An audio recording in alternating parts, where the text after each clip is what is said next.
JJ, I know a lot of the stuff from the past week in pro wrestling didn't make a whole lot of goddamn sense. Whether it was AEW, WWE, there wasn't a whole lot of stuff that made a whole lot of sense, even though we're going to try to make sense of it here on this show. But you know what does make sense?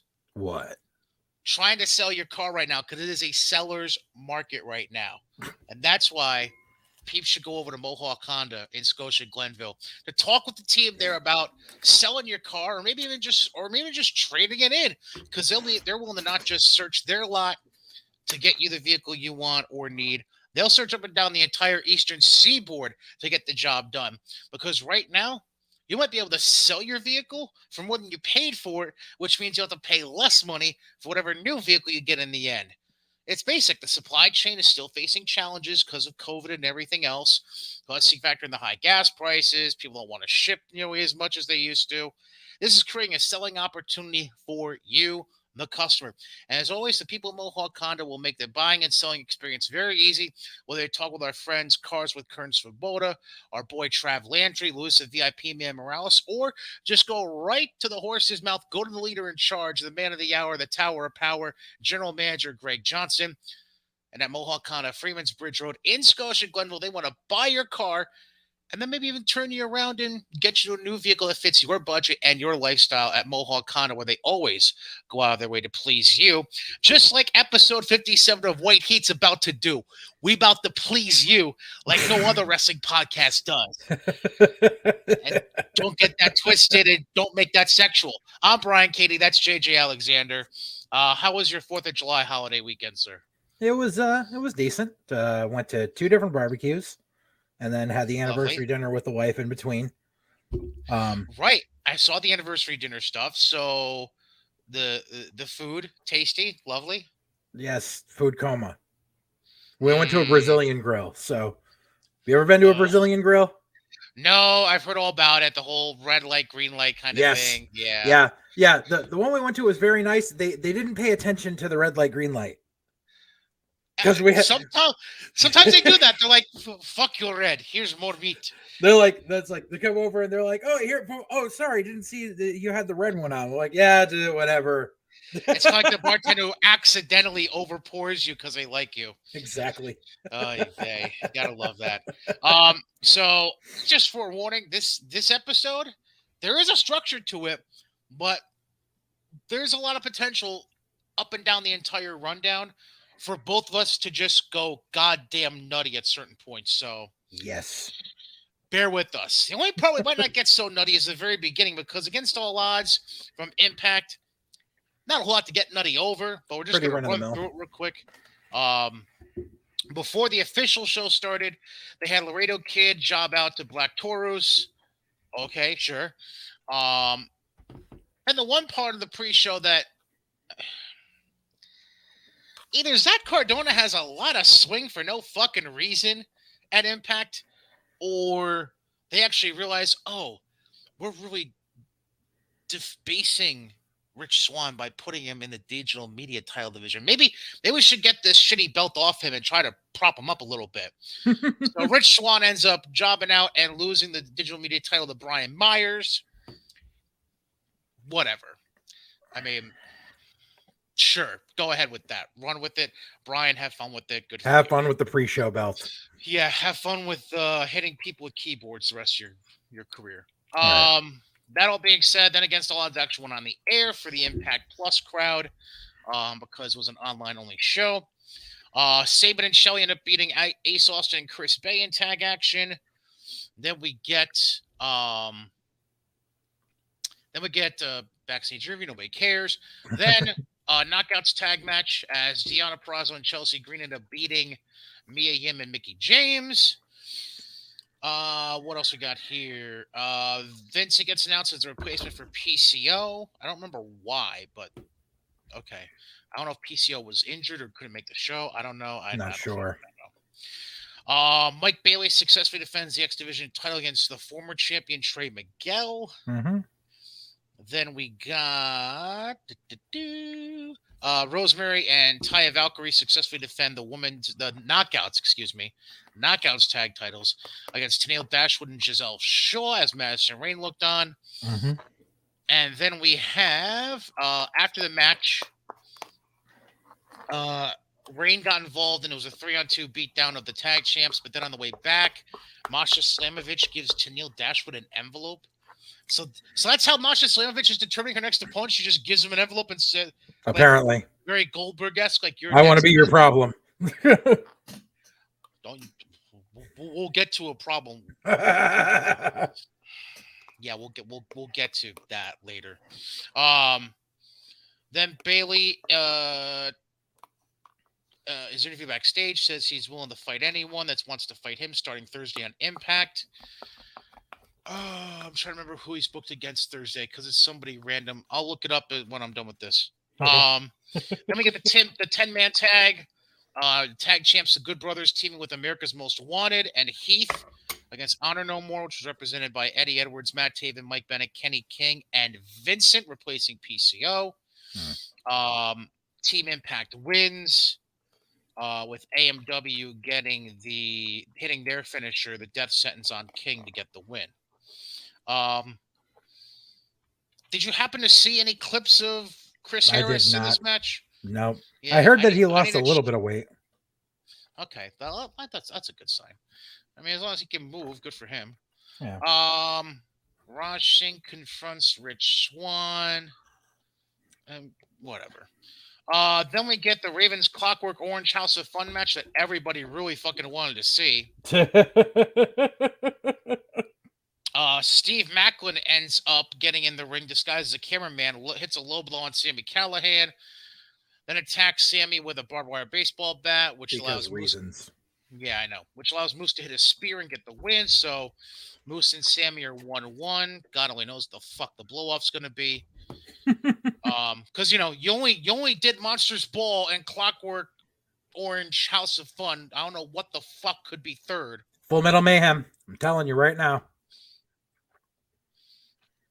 Lethal Lockdown is actually usually, when they do it, this is actually usually the time of year, isn't it? Oh, yeah. It's usually like August. Yeah, that's true. I forgot about that, too. Maybe. Then Jordan Grace successfully defends the Knockouts World title against Tasha Steelz. And then we end the night with Joe Doring suffering his first pinfall loss as a member of the Impact roster by losing to Impact World Champion Josh Alexander. I can't believe that he was undefeated going into that. Well, he just hadn't been pinned.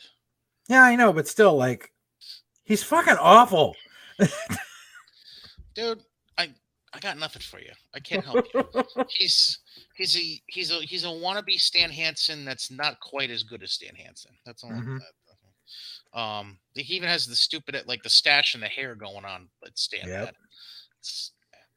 And then we just get another pay-per-view where Alexander is celebrating his win, and that's how they go off the air. So sure, we'll roll with that. Oh, and I totally just closed out my tab before checking because I know they already named Bailey's opponent for Thursday. He's that guy. See him. Thank you. I'm gonna see if I can. I know I saw the announcement made. I just can't remember who the hell they announced being booked against him.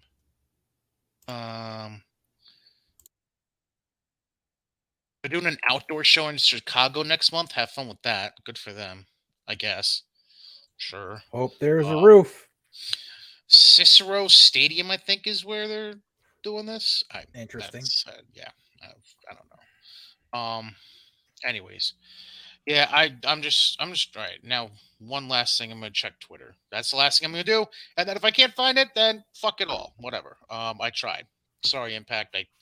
I can only do so much, but I know for a fact they're doing okay. So they're going to Louisville. Not this weekend, but the following weekend. They'll be in Louisville, July 15th and 16th. Mm-hmm. All right. This Thursday is Perazo against Mia Yim 1-on-1. What else we got here? Come on. I know you showed who was facing Bailey. Who's this guy? Manders? Who? Manders? Who? I don't know. I don't know. I don't know. Oh, this was at Wrestling Revolver. This wasn't even for Impact. My bad. But Impact retweeted it, so that's why I whatever. Yeah. Now I don't know. I don't know. I could have swore they named the opponent already for Bailey. I don't know. I guess not. Maybe I'm just I don't know. Apparently I'm drunk or high or something when I was reading Twitter at some point. Anyways, that's Impact, and like I said, probably the least dramatic part of this show that you're gonna see. Because now, without further ado, get your notes out, grab your torch and pitchforks there, JJ. It's time to get into a week of AEW television. Now, while you're doing that, I'm just going to throw out one or two things that I'm seeing here in passing. If you want to react, that's cool. If not, I don't care. Just kind of generic news and notes. MLW finally got a TV agreement Yeah. in the UK. I don't remember the AOZat TV. IOZat. Yeah, We'll something roll with like that. Yeah. It's broadcast as part of Sky Channel 191.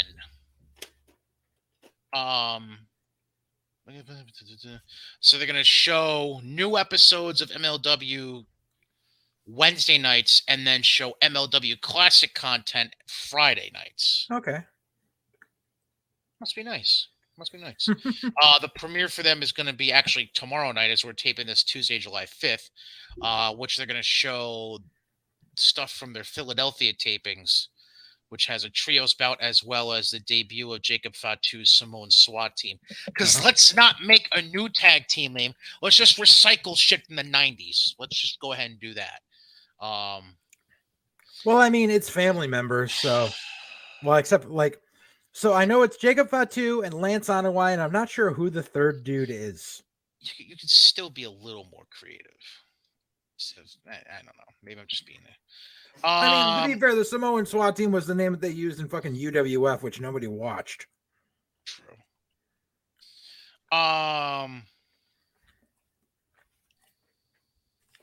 Did you hear the shit that AOP kind of got into over the weekend? No, I know they are like trying to start their own indie over in the Middle East. So and they said that Paul Ellering was going to be there with them. Their initial show was actually scheduled in England for June. It got postponed until this coming weekend. The shit they got into was that they had Nia Jax plastered all over the show posters, and Nia Jax came out this weekend and said, "I'm not even booking the fucking show." Oh, okay. So yeah, there's that. Yeah. So Nia Jax put them in some hot water for that. Yikes. Let's see. Is there anything else really? Apparently Tessa Blanchard's coming back to in-ring action for the first time in like 2 years. Supposedly, she says she just had a falling out with Women of Wrestling, which consisted of her and AJ Lee, and that was it. The show Hurricane Pro Wrestling in Beaumont, Texas, which is a week from Saturday, the 16th. Have fun not drawing. It's a show that it's going to be her first show. Yeah, almost 2 years. September 2020 was the last time she wrestled when she dropped the Warrior Wrestling Women's title to Kylie Ray. She was fucking awful before Ring Rust. God, imagine what she's like now. I don't know about awful. She was fucking awful. She was bearable. I wouldn't go with awful. No, she was fucking awful, dude. And for someone with the last name of a fucking horseman, that's even worse. You don't get a pass. All right. Well, here's a good way to transition to the AEW stuff. Rocky Romero apparently wants New Japan to put on their own version of Forbidden Door Show, excuse me. Okay. Why? Reasons. Well, that's going to be the answer for a lot of shit today. They already do. It's called Every New Japan Strong Show. Also, Matt Hardy, when asked about Orange Cassidy, quote, "He can go with the absolute best of them."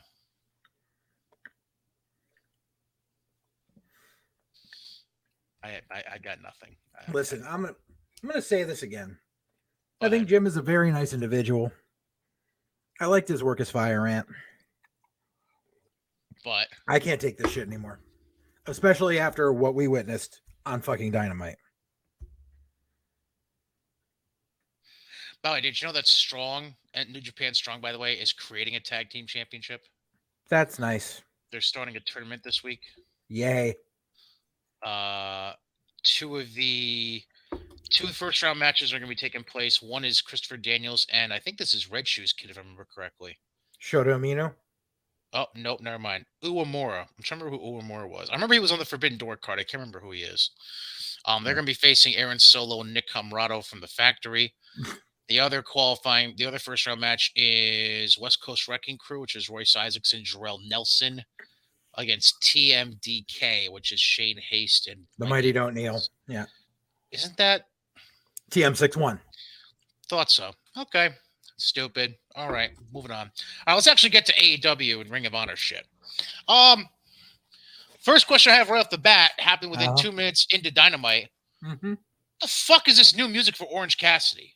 Oh, that's the thing that Tony Khan got all pissed about, that it got leaked.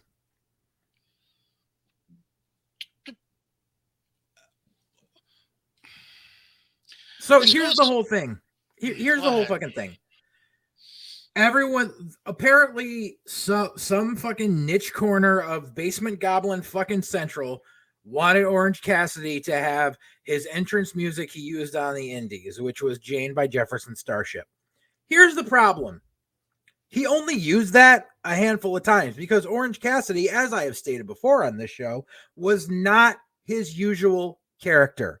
Orange Cassidy was a side character that he did for shits and giggles when it was called upon. Orange Cassidy didn't do a lot of fucking dates. We booked him for SOL only because we already had him booked as Fire Ant, and we figured out a way to have him play Orange Cassidy on the show as well. But guess what? He didn't come out to Jane then. So fuck all.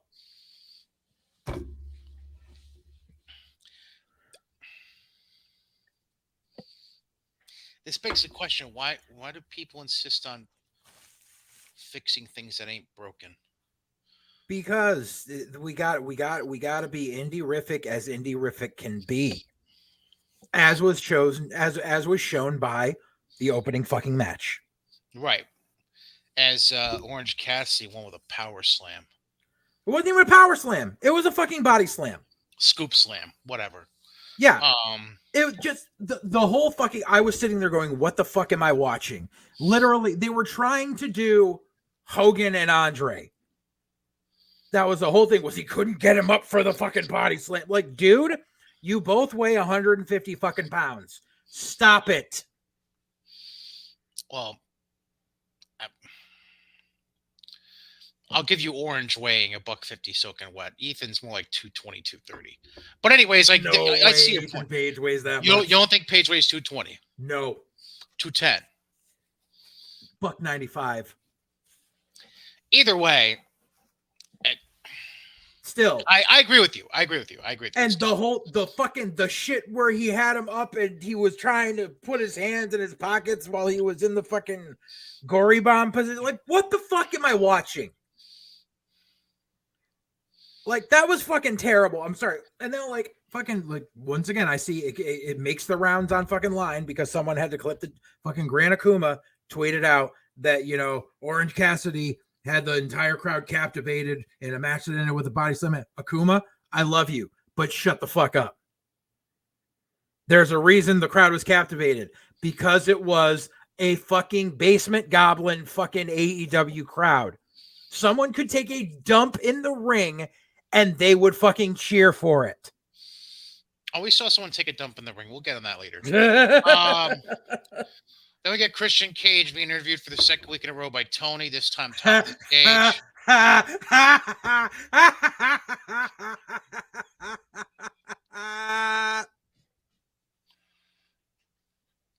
You're only laughing because a prediction you made a month ago came out correct. That's why you're laughing. I told you. I fucking told you. I told you Tony Khan's that dumb. Apparently, we're trying to make Luchasaurus dark and heelish. As Luchasaurus came out and squashed Serpentico in, 30 seconds? Yeah. maybe.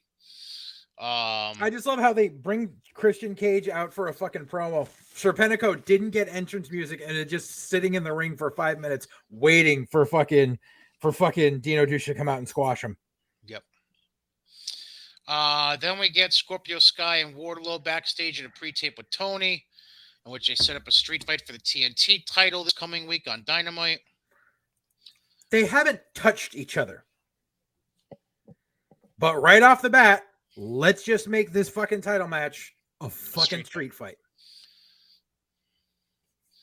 You realize the TNT title is basically the gimmick match title at this point, right? Yep. Okay, just making sure you know that. I'd like to officially announce this was the taking a shit in the ring match, because I want to say something right here, right now. Okay. Just because your last name, let me rewind. Just because your daddy was in a legendary stable and a halfway decent wrestler in WWE doesn't necessarily mean you should be wrestlers too. So Austin and Colton, get the fuck out of the wrestling ring. That's weird. I thought like 3 months ago you were saying they were looking impressive. They were, and then I saw them this week, and it's like they didn't get through the first week of wrestling school with some of the shit they were doing. See, this is the problem. It's Tony Khan thinking I can put FTR out there with anyone and make them look good. So let's just really test that boundary by putting them out there with the fucking Acclaimed and the fucking Ass Boys and fucking Danhausen. Austin and Colton should not be wrestling on TV. Nope. They should be. I mean, neither should the Acclaimed. Caster can suck my fucking balls. Fuck Caster. Okay, then. Sure. Danhausen and FTR get the win in the 6-man tag match, which hopefully sends Austin and Colton back to YouTube to build their feud with the Acclaim, because Anthony Bowens is magically healed now. Nah, dude, that whole fucking feud's going to play out on Dynamite over the next 5 fucking weeks. Fuck this shit. By the way, the way Danhausen and FTR win the match is because Bowens gets out of the wheelchair, revealing he actually is fully healed now, and accidentally hits Austin with the crutch instead of whoever the fuck. I think, was it Danhausen he was trying to hit? I can't remember. I think so. I just remember Billy siding with the Acclaimed afterwards. Right. Yeah. Then we get a pre-tape of Sanjay, Jay Lethal, and Satnam Singh again. I want Samoa Joe. Yeah, Jay Lethal challenges Samoa Joe for the ROH TV title in Lowell at Death Before Dishonor, which, by the way, those tickets go on sale this Friday, July the 8th, for a show that takes place Saturday, July the 23rd. Yep. You have 15 days to sell out, we'll call it 4,000 seats. And their headlining match is going to be for the TV title. Meanwhile, Jonathan Gresham sitting at home going, the fuck, bro. Wait, we'll get to that. Because you just wait. You haven't been watching Rampage, that's why. Neither has most of the wrestling viewing audience. Well, I debased myself this Friday, so we'll go with that. So then we have the next shit taken in the middle of the ring. So Jade Cargill retains the TBS title over this chick named Layla Gray. Whatever. She's local. All right. Hold on. So then Stokely comes in. He's cutting a promo, talking shit about Layla Gray and talking shit about Athena and Statlander. Then Athena and Statlander come in because Red Velvet isn't there, so it's just Jade and Kiera Hogan. And Kiera Hogan looks like great value Sasha. Correct. So then Layla Gray takes it upon herself to join the beatdown, but not on the side you think she joined the beatdown, because apparently her and it was a swerve, bro. So she was auditioning to be one of the baddies. Yeah, so mid-attack of Athena and Statlander, Stokely whispers something into Layla Gray's ear, and then Layla helps Jade and Kiera out. Jade refuses to shake Layla's hand afterwards. It just fucking yeah. Then we get a promo for AEW going back to New York City for the Grand Slam event on the 21st of September. Yay. Going back to Arthur Ashe, where they're going to cut off half the place and then say they sold out a stadium again, even though it's a tennis fucking arena, so it doesn't count as a stadium. And when you cut it in half, it doesn't fucking hold as many as it's supposed to. And it's going to smell like somebody took a shit in the middle of the parking lot. Yep, because that's how bad it was last time. I remember. Then we get the Bucks, the backstage promo saying they're going to face Goto and Yoshihashi on Rampage. Yay. And like, I'm sorry, but you're not allowed to mispronounce Japanese guys' names when you spent how many years in New Japan? Oh, they called him Go-To, didn't they? Yeah. So he could go to hell. Da-dunch. Thanks, Matt and Nick. Then we get to...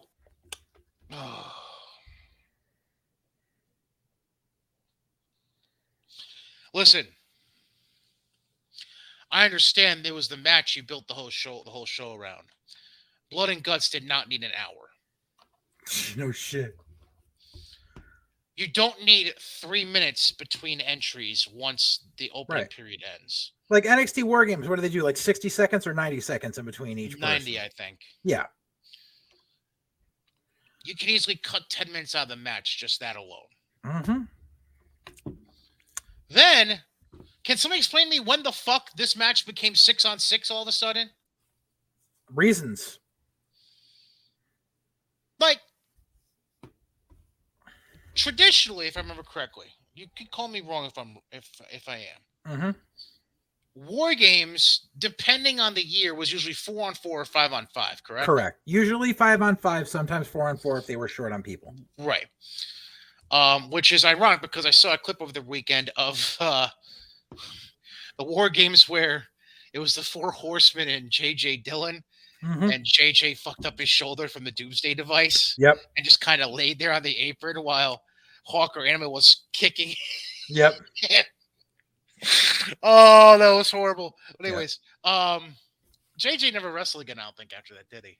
No. I mean, he as it was, like, he had been retired for a while before that, and he just did it because reasons.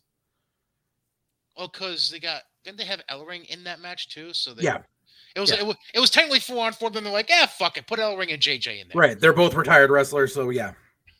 Because I remember it was the World Warriors, it was Dusty, I want to say. And Sting, wasn't it? Was it Sting or Nikita? Oh, Nikita, I think, yeah. Okay, yeah. But anyways, there's just no need for 6-on-6, guys. Yeah. Like no. Mm-hmm. And this all really, like, I just like there was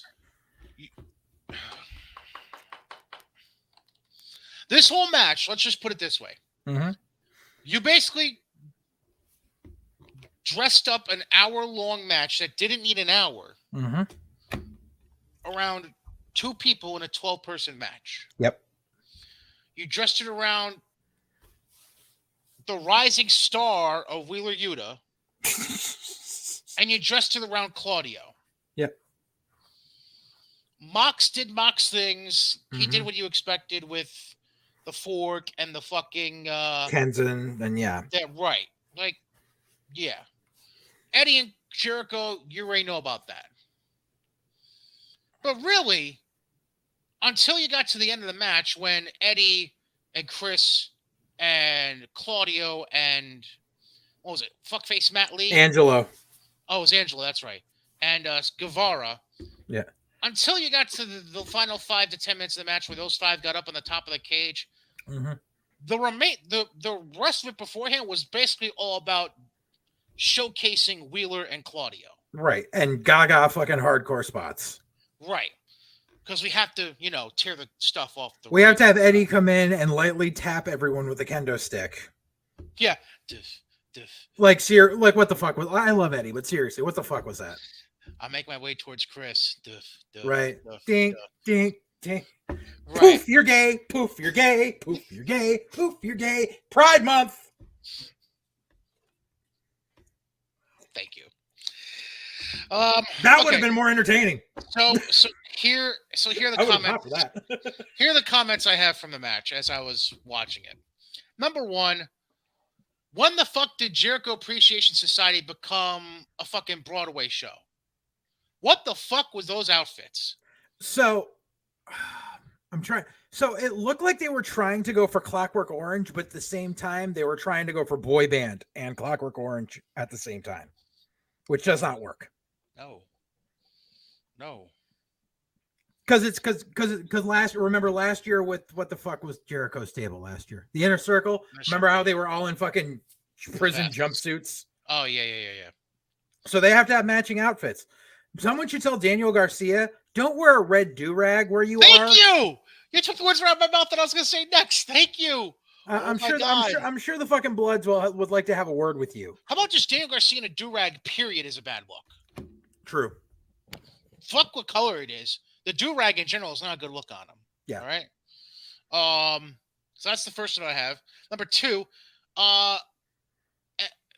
was I missing something, or did Santana hurt his knee like 2 minutes into the match when he got in there? He did.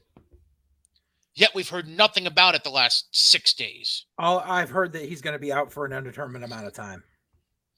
That's great. That way to fuck up Ortiz's thing. Yep. So now we're going to get a lot of Eddie and Ortiz teaming up, basically, until Eddie and Santana. Yeah. Or I thought it was Santana who got hurt. Oh yeah, sorry, Eddie. You're right. My bad. Yeah. Number 3, Claudio is so much more above this bullshit. He is, but I guarantee he's getting fucking paid.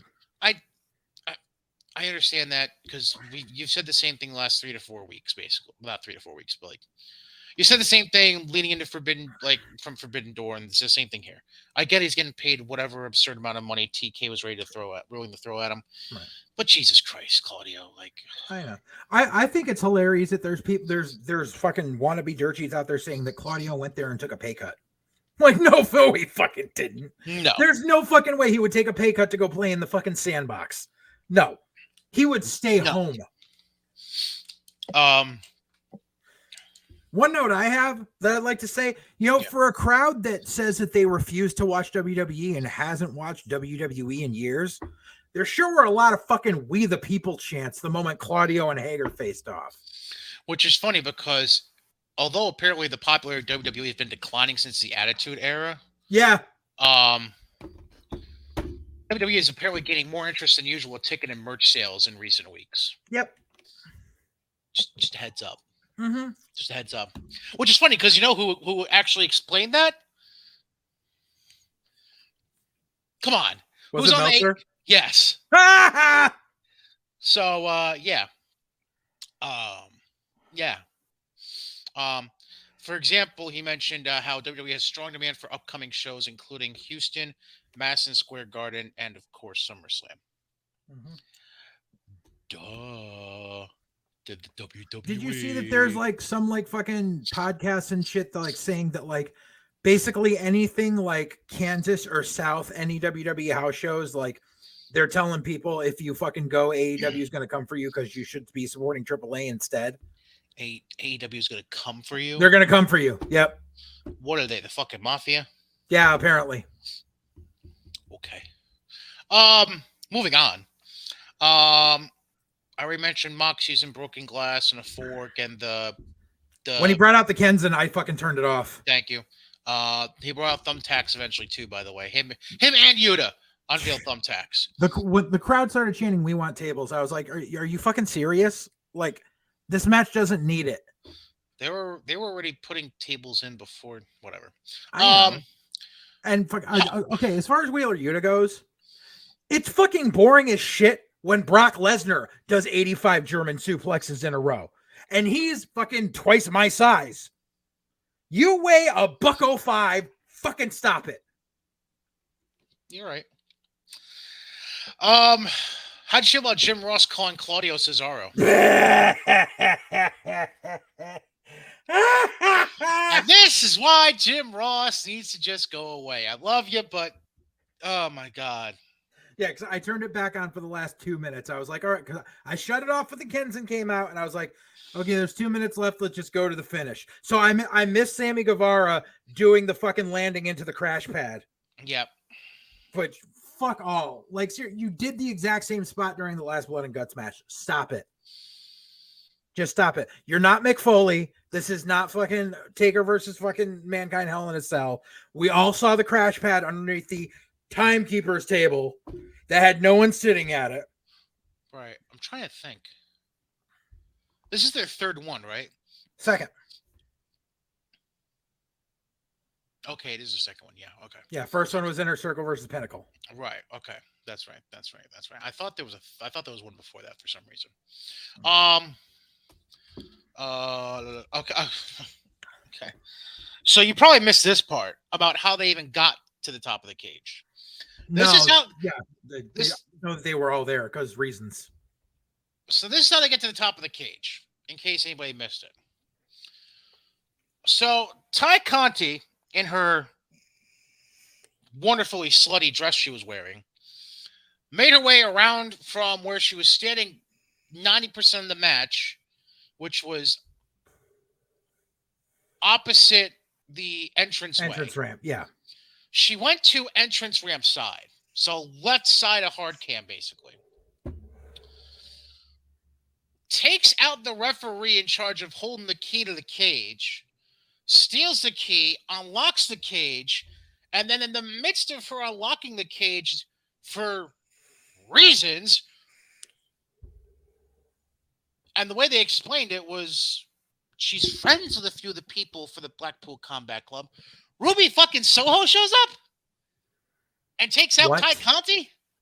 Thank you. What? Thank you. Yeah. They had Ruby Soho people come down and take out Ty Conti after she had already unlocked the cage at that point. Number one, why are you? She's good friends with Knox and Eddie, so she's coming out to be loyal to them. Like who? Like no, there was no need for that. Number one, why are you unlocking the cage if there aren't extra people coming out? Number two, you don't need extra people to come out because it's already a 6-on-6 fucking match. Like there's no reason to unlock the cage. Well, that's what happened. That is Mark booking 101. So then Eddie and Jericho go to the top of the cage first. Then Guevara gets up there to help Jericho. And then didn't Mox like drag one of the refs up there because the ref was scared of heights?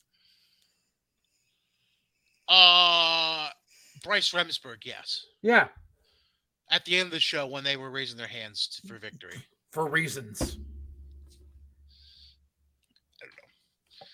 I don't know. Eddie tosses Sam at the top of the cage. Then Claudio and it wasn't Angelo. It was Menard who was up there, by the way. Was it?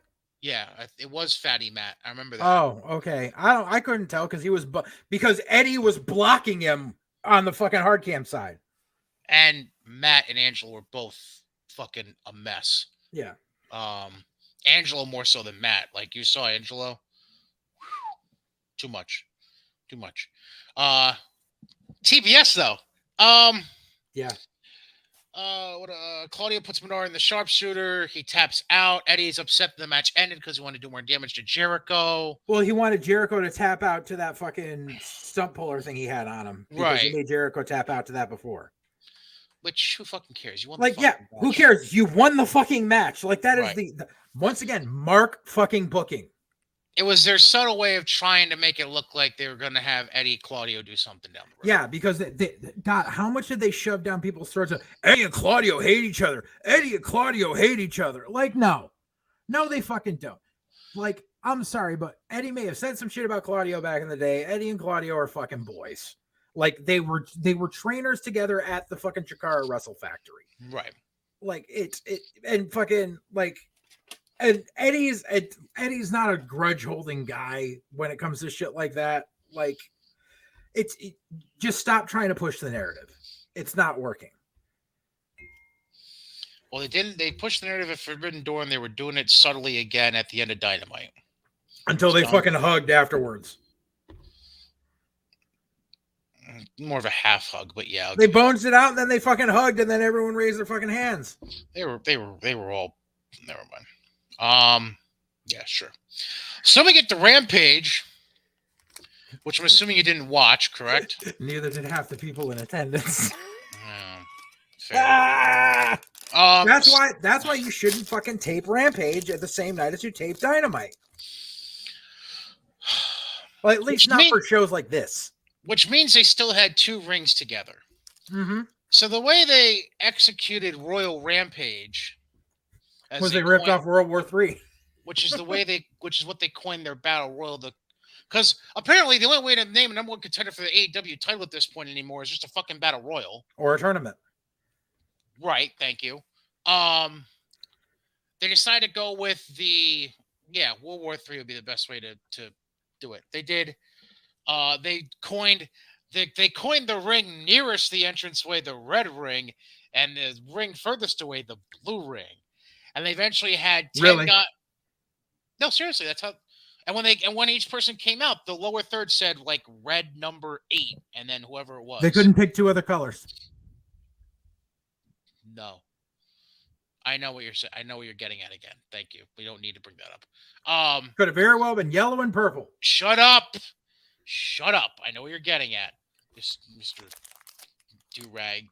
No, that's not what I'm saying. Oh, then what are you getting at?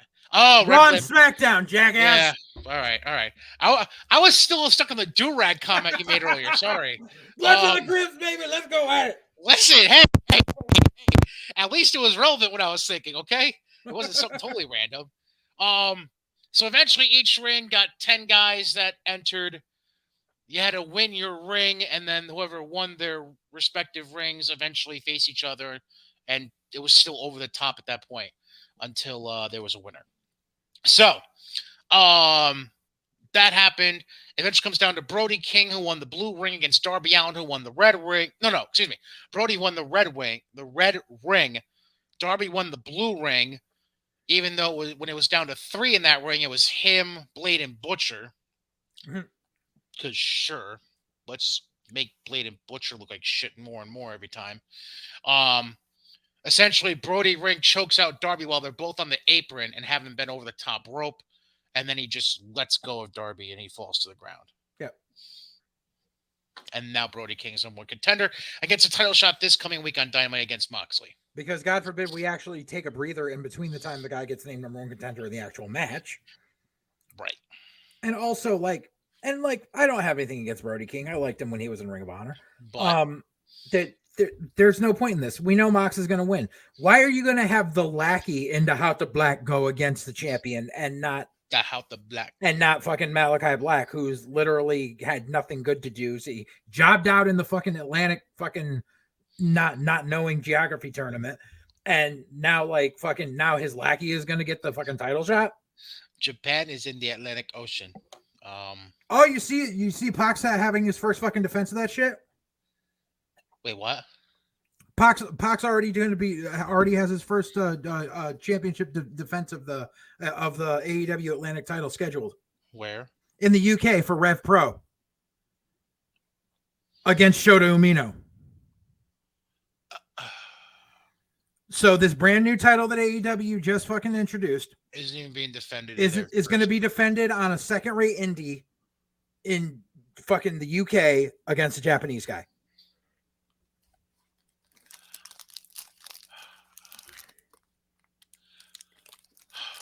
Trying to breathe. Okay. All right. So Brody wins. Then we get Hook backstage being interviewed by Alex Marvez. Why? All this Hook shit is just stupid. Either Hook is not paying attention to all the interview and he says nothing, or he's doing like he did Friday with Marvez. He's eating some kind of chip. In this case, I believe it was spicy Doritos. Because it was a purple bag. That's the only reason I would fucking know that. And then eventually physically threatens Marvez and then says whatever to him and walks away. And when I say physically threatens, I mean so let's just pretend here, okay? Okay. Let's say this wonderful new insulated bottle that my wife got recently from work and really keeps things cold for a long time. Let's just say this is Marvez, okay? I'm Hook, so they're just chilling, maxing, relaxing. And then Marvez asks whatever fucking question. Hook leans up, turns, and grabs Marvez by the tie. Yeah, I got nothing. So Hook's back to being a heel. Heelish. We're not gonna mention Danhausen with him ever again. heelish. Even though that was supposed to be like the biggest thing since the Mega Powers. Right. Yeah. Yeah. Then we get the Bucks beating Goto and Yoshihashi because, duh. So what the fuck was the point in them being like, you got to beat us to get a title shot when you were just going to beat them anyway? They're the Bucks. I have no rhyme or reason to it. You know why? Because that's new and innovative when the Bucks do it. Now, when WWE does you have to beat the champion in a contenders match to do it, it's old and played out.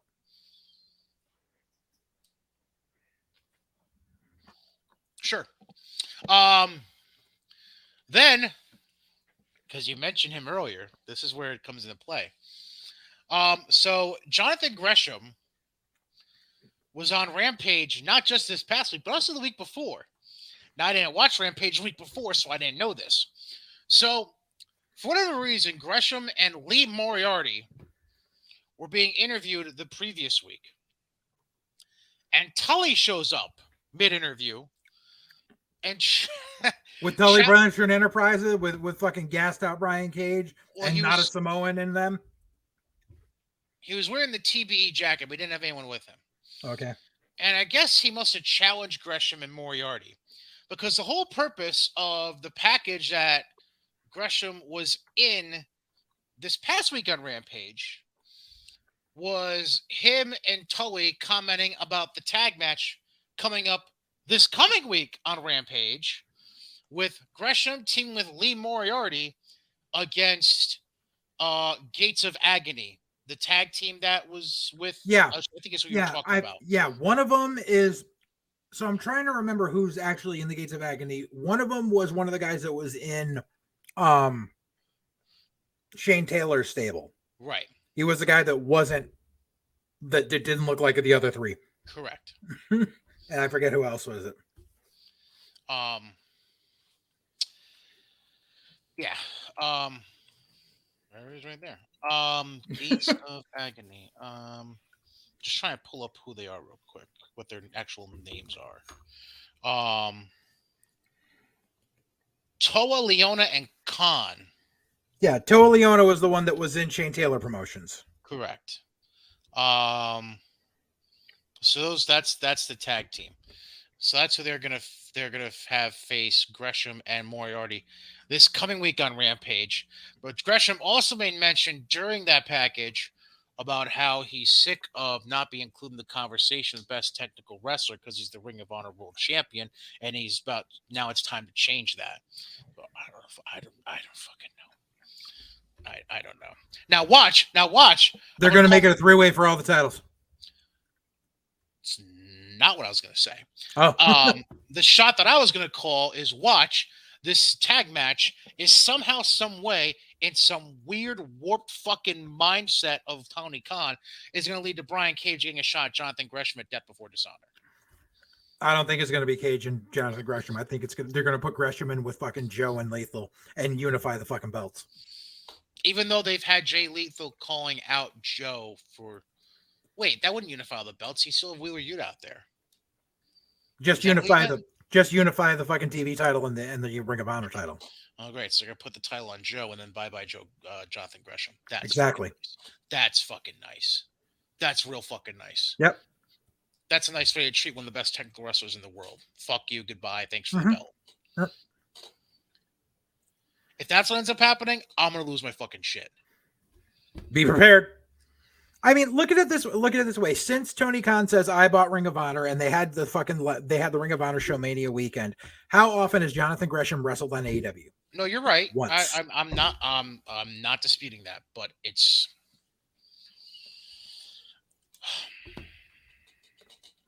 I don't know. But yet they pulled Gresham from working that fucking Impact pay-per-view that I went to.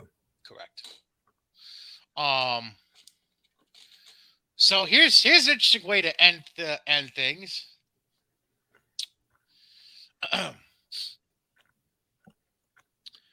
So you think you could get one over on me, but you're not. I know technically it was Pride Month when you taped the match. But you didn't give Nyla Rose proper, how should I say this? Representation. Yep. Until Pride Month was already officially over. Yep. The match was shown on TV July 1st, Mucklehead. Yep. And she lost, because go Yep. figure.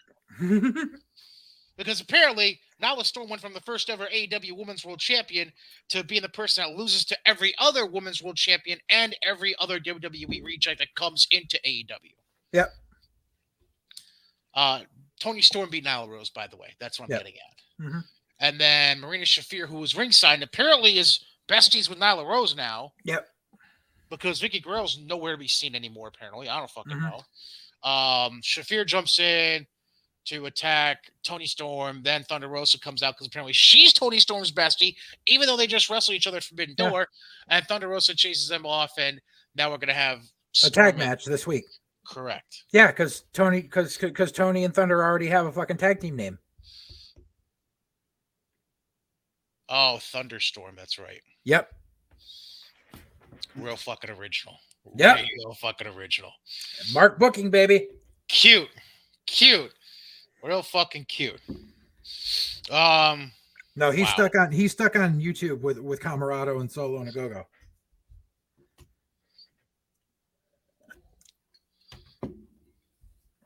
Oh. I was waiting there. Wow. The wheels were slow to turn on that one for me. Holy shit. Yeah. Nice. That was very nice. That was wow. Okay. Yeah. All right. Okay. Sure. We'll roll with that. Wow. All right. Okay, so now let's try to make sense of what usually does make sense. Because of our show airing on Tuesday last week and again this week, the way things are going to go with the progression of events, we're going to kind of start with TV, then work our way to Money in the Bank, and then work our way back to TV. Okay. So, we're going to start with what was the go-home episode of NXT before tonight's Great American Bash event. Yeah. Which...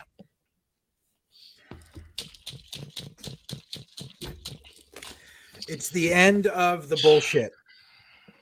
There's a light at the end of the tunnel. For the most part, yes. I'll get to that. So here's,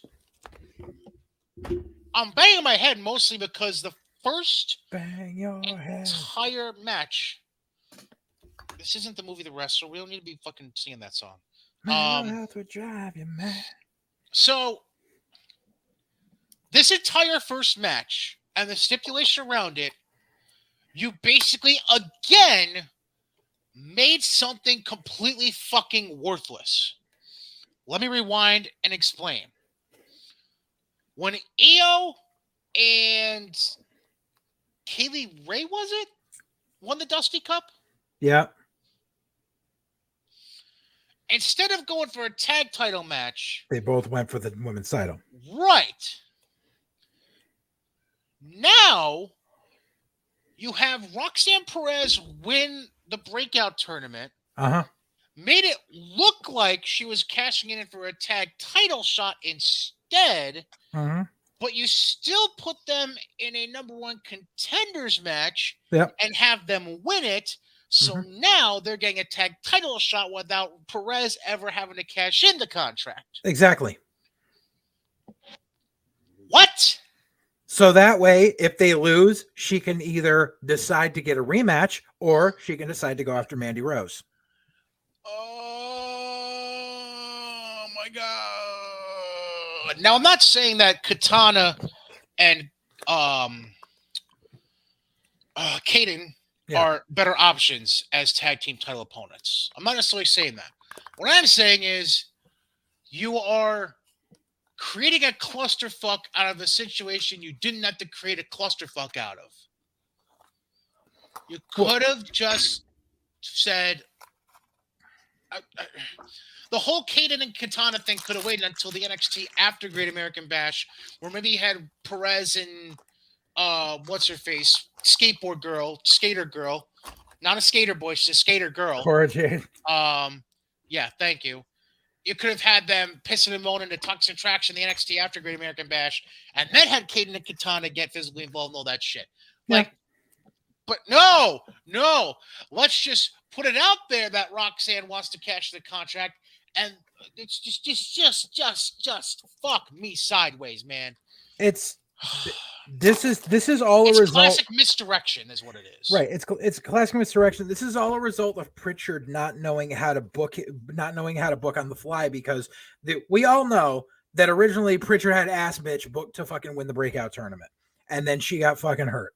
So then he had to do all this fucking switching around and shit, and went, oh, well, you know something? I've made everyone else look like shit except for this girl who we're really putting stock in because the fact that, you know, she signed so young and she came from Ring of Honor and all that shit. So we're just going to put her in this spot for right now until ass bitch comes back, which has happened now. And now it doesn't matter because this chick's going to lose she's going to lose the fucking tag title match. And then she's going to lose whatever she cashes in on. So ass bitch can fucking face Mandy Rose. Except Bruce Pritchard doesn't have the book after tonight.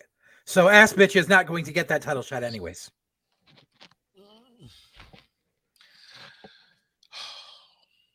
No, it means Alba Fire is going to get the title shot. Anyways. Which is fine. It's better than, you know, but Tripp's getting the book back. Did we already see this, though? Or are we just going to forget that she was Kaylee Ray? We're just going to do that? Is that what we're going to do? We're not going to forget that she's Kaylee Ray, but we need to remember that. It's like the Men in Black thing, where they just click, and then you forget. But it's the fact that it's not Bruce booking it anymore, so it's not going to look like ass. Ass. Stop. Then we get Gacy and Dyads and Diamond Mine arguing in the Diamond Mine gym. Who cares? Toxic Attraction doing a backstage interview interrupted by Nikita Lyons, which basically sets up Nikita and Mandy for later in the show, because we really needed to see Nikita face Mandy right after injury. Let's not give her a rehab match at all. No, let's put her right against Mandy. Because that's what Bruce Pritchard wanted to do from the beginning. And he's trying to get his shit in now. Because fuck me. Then we get Fabian Eichner. I mean, Giovanni Vinci. Great value Cesaro. Beating Gyro. Whatever. Jacket Man. Dreams of Sushi. And very loud jackets. Still not a huge fan of the gimmick, but I'll live with it. Eichner's getting over. Sure. Yeah. Then Mello and Trick are doing a backstage interview. They get interrupted by, which we'll come back to later. They get interrupted by Grayson Waller for autographs on random shit like a basketball and pictures. Yeah. We'll get back to that because we'll get back to that. Then we get Briggs and Jensen doing an in-ring promo because they're the new NXT UK Tag Team Champions. Because God forbid we actually use a UK Tag Team to be the UK Tag Team Champions. Well, they're kind of short on tag teams in the UK right now because they sent Pretty Deadly over here and they split up Mustache Mountain. And they didn't plan on their champs getting injured. So is the UK champion still Dragunov? Yes. Shows you how much he's been getting showcased recently. I mean, NXT UK only gets so much fucking TV time.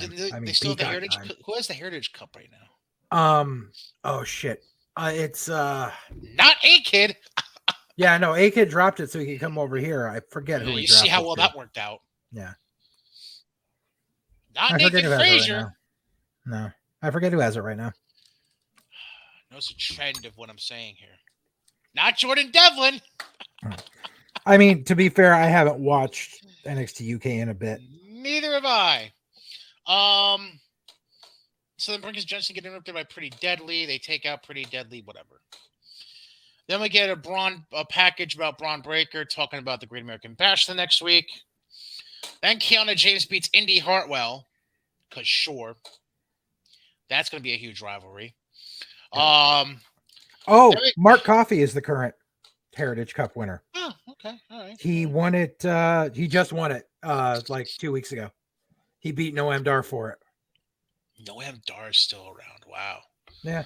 Of all the fucking people from the cruiserweight division, who would have thought Noam Dar is like the lasting legacy? Well, it's because he's married to Alicia Fox. Huh? Legit? Yeah, dude. That was like the whole thing. Like when he came over and they were like, he has a crush on Alicia Fox. That's because they were together in real life. Oh, I didn't. I wasn't even aware of that. Good for them. Good for him. Then we get. Oh, we get Tony D killing off 2 Dimes. Oh my god. Oh, so horrible. So horrible. Yeah. Francis Ford Coppola wants to kill somebody right now. Oh, Jesus, Mary and Joseph. That was really awful. That was awful. And in very poor taste. Thank you. Then we get a Wesley pre-tape about Trick Williams because Trick interrupted Wesley the week before. Sure. Because that's how we start feuds nowadays. You get interrupted in an interview and boom, you get a match. Or just interrupted in backstage, period. Yeah. In any form. Then we get Gacy and the Dyads beating Diamond Mine. I'm pretty sure it was 2 of the PC trainers who were dressed up as a Dyad for that match because they were way too smooth. I don't know. Do they just pick random people every week for that shit? Is that what's going on at this point? Uh-huh. So it's just like the Executioners, dude. We need extras. Put these hoods on. It's so weird. So we get Mello and Trick doing a backstage interview, which comes back to the autograph thing earlier. Yeah. Reveals Mello and Waller have a North American title match at Great American Bash. So basically, the story being told is Grayson Waller got Mello's autograph earlier the night, and basically. Now, was it that he forged the signature, or one of the things Mello signed was the contract and he didn't see it? It was pictures in a basketball. There was no actual documents being signed. Well, because he took the 8x10s and spread them out, and Mello just went across the bottoms of them. So I wasn't sure which route they were going with that. Either way. They're both dumb. I agree. Right. Then we get a Lash Legend backstage promo because we really fucking needed that. I don't remember who the hell she was talking. Oh, she was talking about fucking Alba Fire. Yeah. She hit her with the bat and got DQ'd the week before. Yep. Then we get Diamond Mine backstage. They're blowing up basically, and now Roddy and Kemp are gonna face the Creeds for the tag titles tonight at Great American Bash. Yep. Sure. Sangha beats Zion Quinn. Sure. Good. Okay. Grime, we have a package for Grimes ahead of the title match on this week. It feels like they're turning Grimes heel just for this match. Basically. Then we get a Wendy Chu vignette because everybody wants a Wendy Chu vignette. Don't get mad at me. I'm just reading it as I wrote it. I swear that bitch comes out on fucking hippity hop again. I feel bad for Karen. Anyways, then Nikita ends up beating Mandy Rose by DQ because of JC Jane and Gigi Dolan attacking Nikita. Even though Nikita, I don't think was even getting ready to win the match. No, she wasn't. But you can't. What do you call it? This way, it leaves it open ended. Yay. Then Nikita ends up getting saved by Cora Jade and Roxanne Perez, which. No, it can't be a 6-woman tag match because the tag title match is tonight. But that was just so that way, like. So does that mean? Wait, does that mean Mandy Rose isn't even booked for tonight? Correct.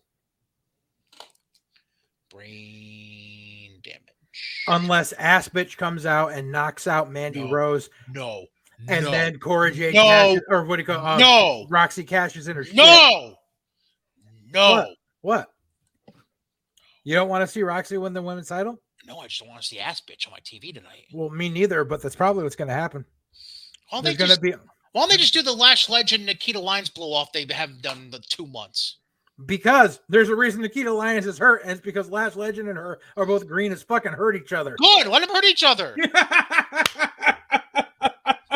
What's the problem? I don't see what the problem is with what you just said. Then we have a backstage thing with Solo Sikoa and fucking Apollo Crews. Remember when Solo Sikoa was supposed to have a North American title match, a Great American Bash? Yeah, yeah. And they never gave an explanation as to why that's not happening now. Right. Just that Grayson Waller has autographs. Right. Basically. Then they get interrupted by Zion Quinn, who was basically depressed after losing. Then we get another vignette for Jordan Devlin. I mean, JD McDonough. Sorry. Fucking stupid. And then they close the show with Braun and Grimes having a face-off promo before Grimes lays out Breaker and tries to break his arm, I think it was, or some shit. Something like that. I think it was his arm. Like, there is no reason to try to turn Grimes heel for this when Grimes had cut such an amazing babyface promo the week before. Especially when we already know Grimes is going to lose and then go to the main roster probably after SummerSlam. Hoping. Like, what are we doing here? Here's hoping, or God knows, maybe the last Hail Mary Bruce Pritchard throws is puts the belt on Grimes so they can put Braun Breaker on Raw. Where he will crash and burn. Please. Oh, God, no. I mean, I would prefer Grimes as champ over Braun. No. Oh, God, no. It doesn't matter when it happens. Braun Breaker is going to crash and burn when he goes to the main roster. No one's going to care about him. Yeah, because you don't pre-tape SmackDown anymore. It's live. Mm-hmm. So you can't fix shit. Yep. And we already have a Braun Breaker on the main roster. His name's Madcap Moss. But Killer Cross didn't work on the main roster either. Yeah, but there was reasons for that. I know. I was being very facetious when I said that. Okay. Then we get to the go home SmackDown before Money in the Bank, which was honestly a whole lot of nothing. It was 3 matches and a bunch of fluffery. I said fluffery. We basically had a men's Money in the Bank summit with the 6 people who had already qualified for the Money in the Bank. Sitting on top of the ladders like you do. Right, because, we got to try to recreate good things and make them shitty.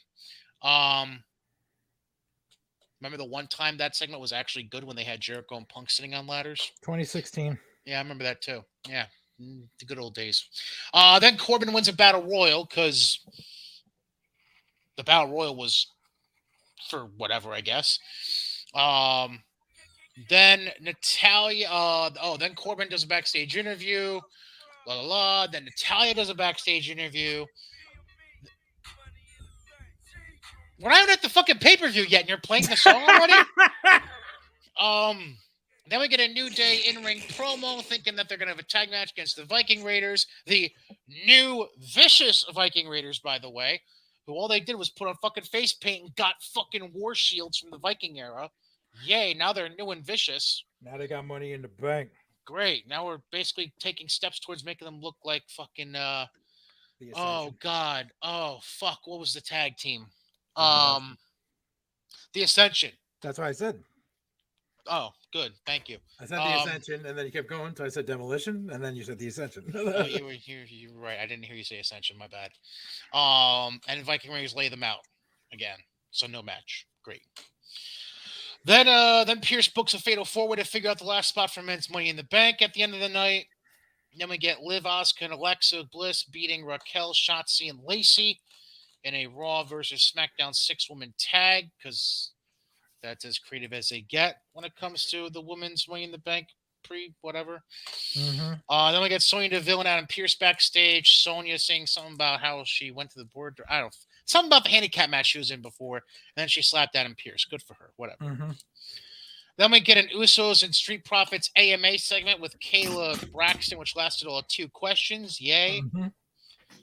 Then Max Dupree backstage with Pierce, a promo package for Gunther. Did you watch Raw last night, by the way? I did not catch all of it. I only caught like half of it, so I did not see the last half. God bless America. I can't wait to tell you about the Gunther segment. Then Max Dupree introduces Mansoor as the new member of Maximum Male Models along with Mace, which basically what they did with their... Mace and Mansoor. So bad. They use character maps. So bad. Hey, at least Mace isn't face. Because that's what they had him calling him on when he was coming out on the dark matches before. Just calling him face. Moving on. Then we get a Ronda backstage interview. Sure. Okay. And then Madcap wins the Fatal 4-Way to end the night to get the final spot in the men's Money in the Bank match. Because we kind of figured. Basically. Now...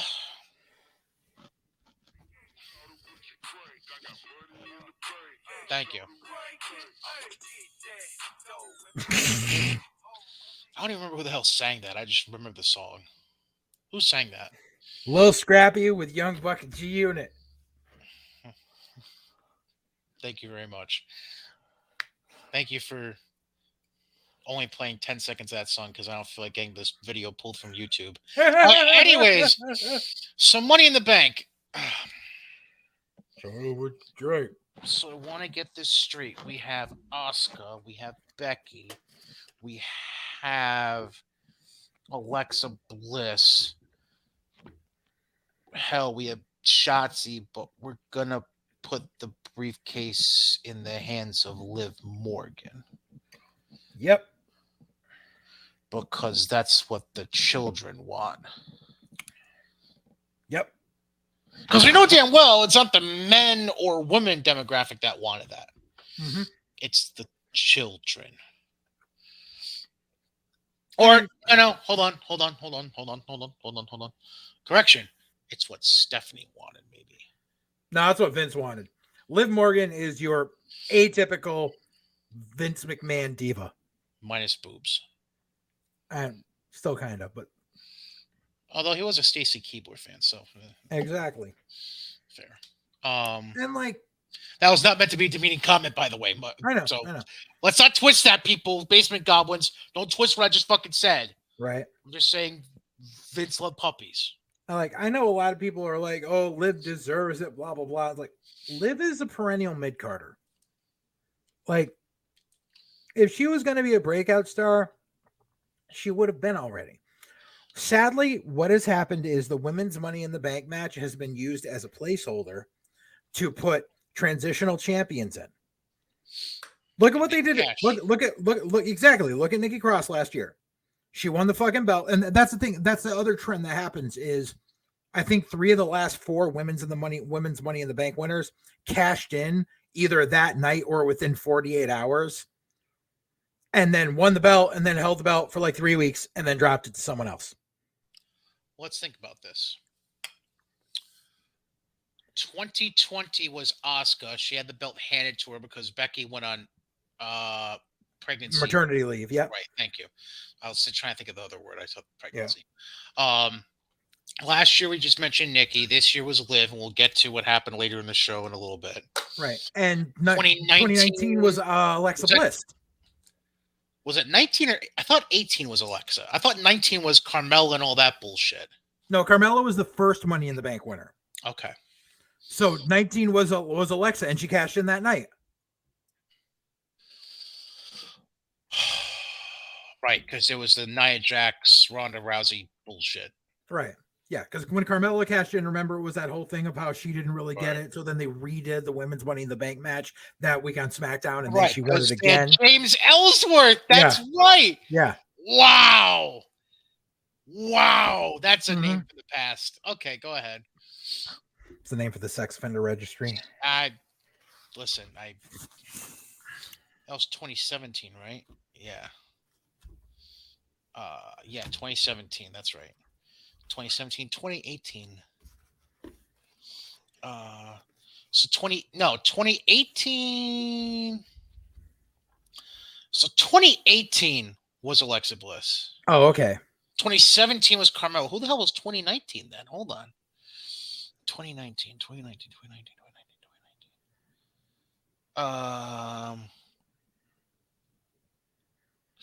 Oh, Bailey. That's right. Yep.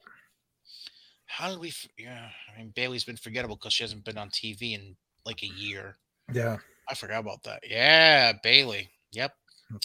Totally fucking forgot about that. But yeah, most likely Liv's going to be the placeholder for fucking Bailey. And Bailey cashed in that night too, by the way. Yeah, exactly. She cashed in on Charlotte that night after. Right. What was it? Oh, right, because Charlotte beat Becky, then Becky beat the shit out of Charlotte, and then Bailey cashed in. That's right. Yep. I forgot about that. Yep. Oh. So yeah, the trend of the women's Money in the Bank briefcase is to be cashed in almost immediately. 2 hours, 1 day, 25 days because of the maternity leave. Mm-hmm. Hour and 25 minutes, 2 hours and 52 minutes, Mm-hmm. and then Carmella 2 days plus. Carmella's the only one to hold That it held it. longer than a month. Yep. And she had it for like almost a full year. Right. Because she was the first one, so they actually had a plan somewhere along the line. Right. Whereas this one, it's literally just, okay, you want it now, cash in. And every cash in, by the way, has been successful so far for the women's side. Yep. There's only been there's been 4 failures out of 21 on the men's side. Yeah. The women's is the reason, like, they keep the women's cash ins to be, to keep coming through so that way they can keep that percentage up. Because otherwise they wouldn't be able to say like 85% of the time, blah, blah, blah, blah. They would be a lower percentage. Correct. Correctamundo. All right, so Liv wins. Then that was me biting my empty Gatorade bottle for those of you only listening on the audio side.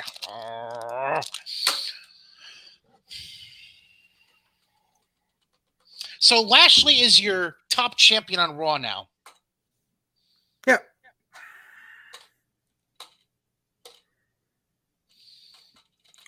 Why? Because reasons. Lashley wins the U.S. title by submitting Theory. Oh, and that's the other thing. He made Theory tap out, too. Yeah. Because... Gotta make him look like shit. Because reasons. No. Thank you. That's the word I was looking for. Then we get Bianca retain the Raw Women's title over Carmella. We knew that. Yeah. And for some reason, they're going to keep going on with that program. So stupid. Yep. Then we get the Usos retaining the tag titles over the Profits, even though they're creating controversy of it because Montez seemed to have his shoulder up when he got pinned, which is basically going to lead to the Profits and Usos probably at SummerSlam, I just. Exactly. But here's the thing. Wasn't there supposed to be wasn't the whole buildup to this was that the Profits won singles matches, so they were going to get to choose the stipulation for this match, and then there was no stipulation.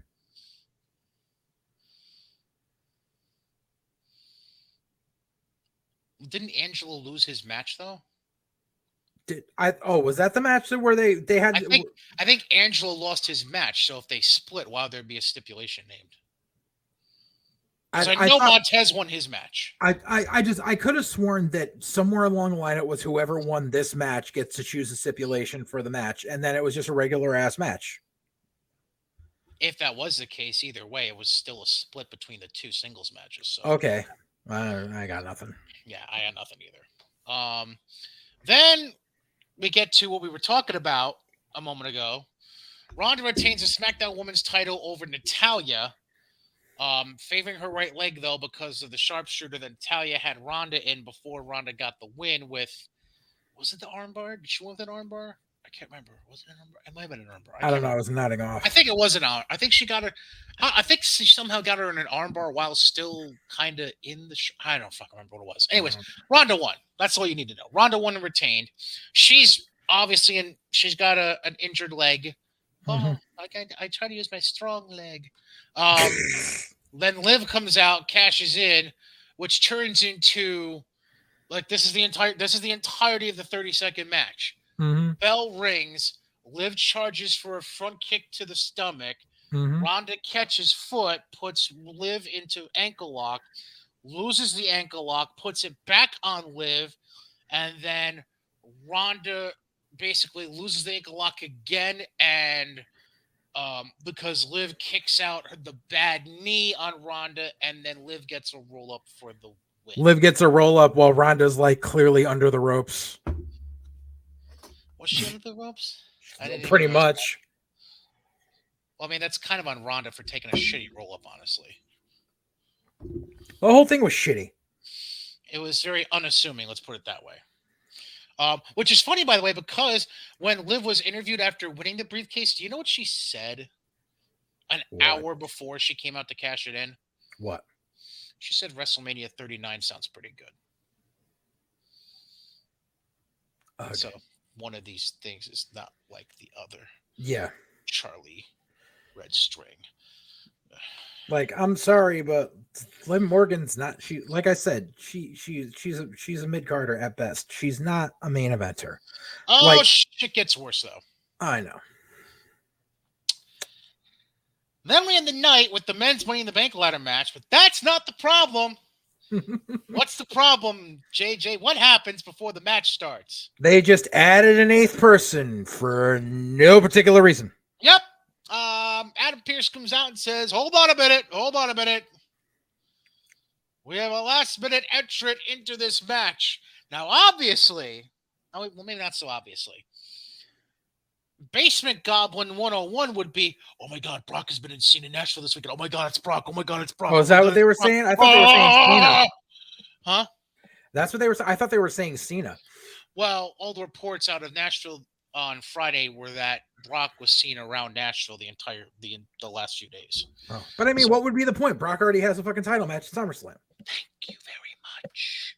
But don't tell the Basement Goblins that, because they like creaming to the thought of Brock Lesnar fucking everything up, when in reality it's just Vince fucking everything up, because who comes out to be the extra entry? Austin Theory. Yay! Yay! Which brings me to the ultimate reaction I need to give here. And I'll let you chime in on this once I get it out, JJ. Like I always do, because it's a tag team show.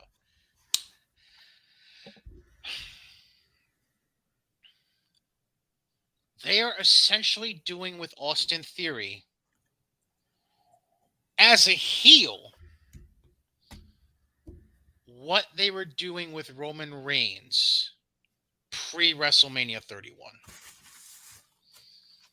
They are putting the cart before the horse. Or was it WrestleMania 33? I don't remember the number. I don't think they had whatever the San Francisco WrestleMania was. Okay. They are putting the cart before the horse, counting their chickens before they hatch, and all those stupid fucking analogies. All right. They are all in, like they were all in with Roman going into the Brock match before they decided to have Seth cash in at Mania. They're going all in on Austin Theory. And this is not to say Austin's not ready for it, but the most important people aren't ready for it. And who do you think those people are, JJ? Everybody. A little more specific, please. Can you please answer the question again? I had a dog barking.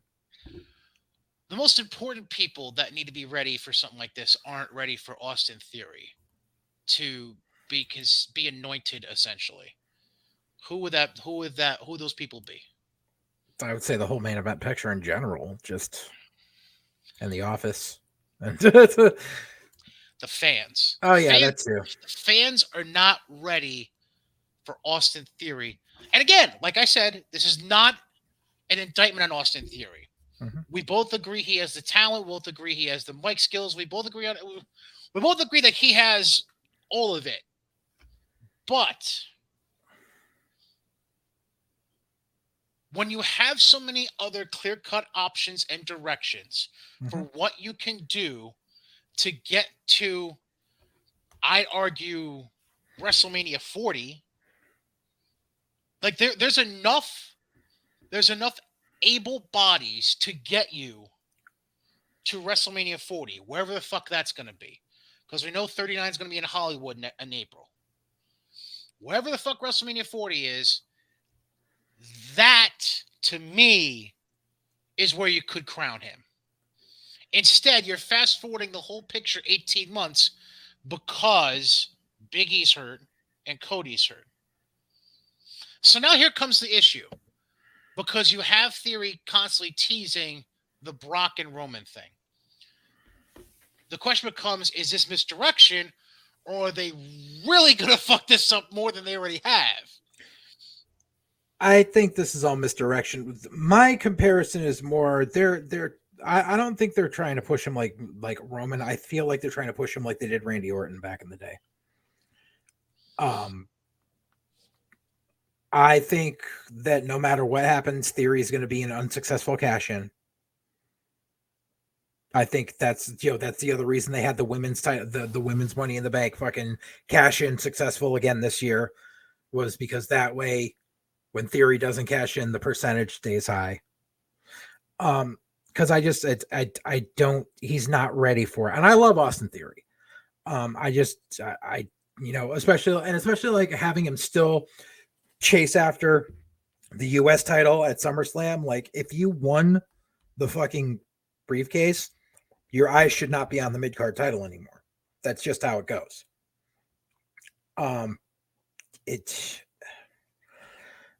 There's no winners in this situation because and plus we've already seen both fucking Brock and fucking Roman annihilate Austin Theory. So it's not like anyone thinks that even on a fucking sheer whim of this guy's injured, he's going to cash in. I mean, what, you think we're going to get to a last man standing fucking match at SummerSlam and fucking one of them's completely down and out, or there's like both of them are completely down and out. The last second Austin Theory walks out and fucking pins one of them. No, the kid's not ready. He's not ready for that main event fucking spot yet. And so that's why no matter where he does it, it's going to be an unsuccessful cash in. Because here's the thing we need to realize here. This goes back to what we laid out not too long ago, right around. I want to say we basically laid this out right around Hell in a Cell when Cody was hurt. This is actually before Cody even got hurt. Before Cody even got hurt, we basically sat here and laid out the timetable leading up to WrestleMania Hollywood. Right. Next April. Yeah. Because now, granted, we assumed we didn't factor in Brock coming back for a match at SummerSlam, but we essentially basically had it booked out in our heads how Roman would get to WrestleMania in Hollywood still champion. Yeah. With whoever he was going to face at SummerSlam. Yeah. Then obviously, unless you're a complete fucking stooge and live under a fucking troll bridge and haven't been watching TV, Drew's basically called his shot for Cardiff. Mm-hmm. On, what is that, Labor Day weekend or the weekend after Labor Day weekend, yeah. So Drew's already called his shot for that, so you can essentially pencil that in. And I say pencil instead of pen because who the fuck knows what happens in 8 weeks. Right. Which then brings you to Survivor Series, which who the fuck knows what they're going to do there, because typically it had been champion versus champion without the belts in the line recently, but now you have the belts unified. I assume there'll be some kind of title match somehow. Either that or a 6-man with a bloodline versus God knows who. Right. Then you would assume day one they'll probably do a title match. Yeah. Rumble they will do a title match, and then you have Mania. Yep. And then opponents we basically threw out Rollins as an option. Pre-injury we threw Cody out as an option. We also mentioned Big E potentially as like maybe the Rumble winner who went to Mania if they don't do Dwayne. Like, there's nowhere in this picture that Theory would possibly fit correctly. Right. Nowhere. Yeah. Like, they pulled the trigger on this a year too early at minimum. Mm-hmm. And it makes no fucking sense. I agree. Like, you're really going to put him in the list of Damian Sandow and Baron Corbin and Braun Strowman for guys who failed to cash in? Like, are we really John Cena. And John still won 16 world titles. He'll be just fine. But it doesn't matter. John Cena had Money in the Bank cash in unsuccessfully. Still won 16 world titles. I mean, yes, it counts, but he still won 16 world titles. He's the one of those things doesn't fit like the others, okay? Mm-hmm. The fact that you're basically setting up Theory to be joining that list as the number 5, like, it just doesn't sit well at all. I agree. But I mean, he never should have been in the match in the first place. I agreed. We already laid out how it should have gone and how it could have gone and how, the whole situation with freaking Riddle going over and doing the Lex Luger storyline and how he's not allowed to cash in and yada yada could have lasted him a good long while. But God forbid, because This is Vince's boy, and like I said, I love Austin Theory, and I think he's a main eventer someday, just not now. No. You know, the kid's only 24. I know. And it's funny you make the Orton comparison because what's one of the things that even Hunter said this. One of the things that Randy has openly admitted over the years, and even Hunter, who was right there next to Randy for it all, it was way too much, way too soon for Randy. It was. Just because mentally he was not ready for it. Right. I mean, physically, obviously he was ready. You could see that anytime he walked onto a TV screen. But mentally, he was still a mental midget at the time, and he was not ready for the responsibilities of the grind as the top guy. Right. Now, I'm not saying Theory isn't mentally ready, but just because of all the things, like all the external factors that just line up with what Randy went through, it's dangerous. Now, it's not to say that Theory doesn't have the mental capacity to handle it like Randy didn't have the mental capacity to do it 20 years ago or 18 years ago, whatever it was.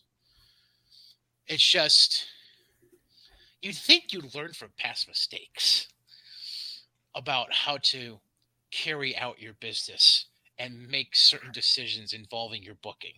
But apparently, we have not learned those lessons. Well, because the issue is Vince gets shit from people for not pushing younger talent. But then when he does push younger talent, people are like, well, not like that. But it's because he doesn't know, like, it's like Vince driving. He doesn't know how to go slow. He only knows how to go 150 miles an hour. Anybody that's gotten in a car with Vince knows that they could tell you that. So that's the problem is Vince goes, I want to push this guy, boom, pedal to the metal, and let's push him to the fucking moon ready too quick. And every young person that he has done that with has not been mature enough. Go ahead. You want to know? I mean, obviously, the premier first example everybody goes to is Hogan, of the pedal to the metal. Let's go. Yeah. With Hulkamania. But as far as the first time you saw true failure with that thought process and that creative decision making, you can go all the way back to 1990 with Warrior going over on Hogan. Oh yeah. Now, granted, they didn't have a whole lot of options back then. True. Because they had Savage middling in the mid card with Dusty. Right. But the thing, they had main event people, but they just didn't. But that's not the way Vince wanted to go because you had Savage, you had Dusty, you had DiBiase, you had guys who had proven their mettle being able to carry territories, and Vince just didn't want to put any of them in the top spot. Nope. Instead, let's take this guy that was working in front of 400 people in the fucking sportatorium for fucking for global, and make him our top guy. You even had Kurt Hennig by then. Right. So, I'm trying to remember, was he IC champ by then? No, he didn't become IC champ until like 90. Who the fuck was IC champ that night? I think it was Honky Tonk Man. No, because him and Greg the Hammer did that Rhythm and Blues concert. That's right. No, because Warrior beat Honky Tonk for the IC title. Who the fuck was it? Because he dropped it to Rude, then won it back from Rude. Who the hell they dropped the IC to? I don't remember. I remember. Because Perfect was in the. Oh, who the fuck oh God. Was it Beefcake he faced at WrestleMania 6? I think it was because I remember. Okay. I think he cut the Genius's hair after the match. Okay. So I'm trying to remember who. I can't remember who I don't fucking remember. Right. I don't know. But it's being, that's like the first premier example of that, and it's still happening more than 3 decades later. Right. You look at all this. You look at all the super young guys that got pushed way too quick into that title picture that Orton wasn't ready for it. Brock was not fucking ready for it, as was proven by the fucking ego that he still has to this day because of it. I mean, at least, like Cena, like at least Cena was a slow enough burn from the time he started getting pushed as a babyface to the time he actually won the title. Right. Like that it was after he won the title that everyone got pissed that he was, it was after he won the title that we got the pedal to the metal. Like, why can't they learn from how they did Cena? Because that's perfect right there. Because he comes onto the scene post-Mania 03? Yeah. Right? Yeah. He beats Big Show at 20 in MSG for the U.S. title. Yep. And then he doesn't see a shot at the world title until JBL a year later at 21 in Hollywood. Right. Like, it doesn't have to be, all right, well, if he's on the belt tonight, he's got to be... Right. Like, it's almost like, it was almost like a panic move, really. Yeah. There's no need to panic. Like, I mean, you're a little low on baby faces, but at the same time, like, I'm not the world's biggest Lashley fan, but why are you going to put your mid-card title on Lashley when you could easily put Lashley in your main event picture right now? Because he can say, I have a win over fucking Roman and I have a win over Brock. And there you go. That's all you need. And on top of that, you had options like Riddle and Rollins right there. That made perfect sense based on the storytelling you had been doing. Right. Between Riddle and his shit with the bloodline in recent weeks, plus the slow burn of what you've been doing with the random interactions Seth and Roman have had over the last number of months. Exactly. You had it all right in front of you. And Vince just said, panic button, panic button, panic button. Yep. I want to push this kid more. Like, I thought it was smart putting the U.S. title on the kid and just having him play that out. And then all of a sudden he's in a program with Lashley. And I'm like, okay, so he's going to go over dirty on Lashley and keep doing this. And nope, we're going to take the U.S. title off him. Then we're going to put the briefcase on him. And then we're going to give him a U.S. title match again. Why? Unless they do some stupid shit where it's like everything's on the line at fucking SummerSlam. And then they give Lashley the briefcase for no fucking reason. Oh, please no. Please no. I mean, they're not opposed to fucking switching the briefcase in the middle of a fucking reign. I know. Oh God. Anyways, let's just get to Raw. Let's just get, because I just speaking of Theory, you have the Lashley and Theory promo segment to open the show, where it was announced that Theory was getting a U.S. title rematch at SummerSlam in Nashville, whatever. Then Mysterio was getting an interview backstage, and then they beat Finn and Damian Priest by DQ because Ray does the old Eddie Guerrero chair trick. Ugh. You notice there was one major problem with that finish.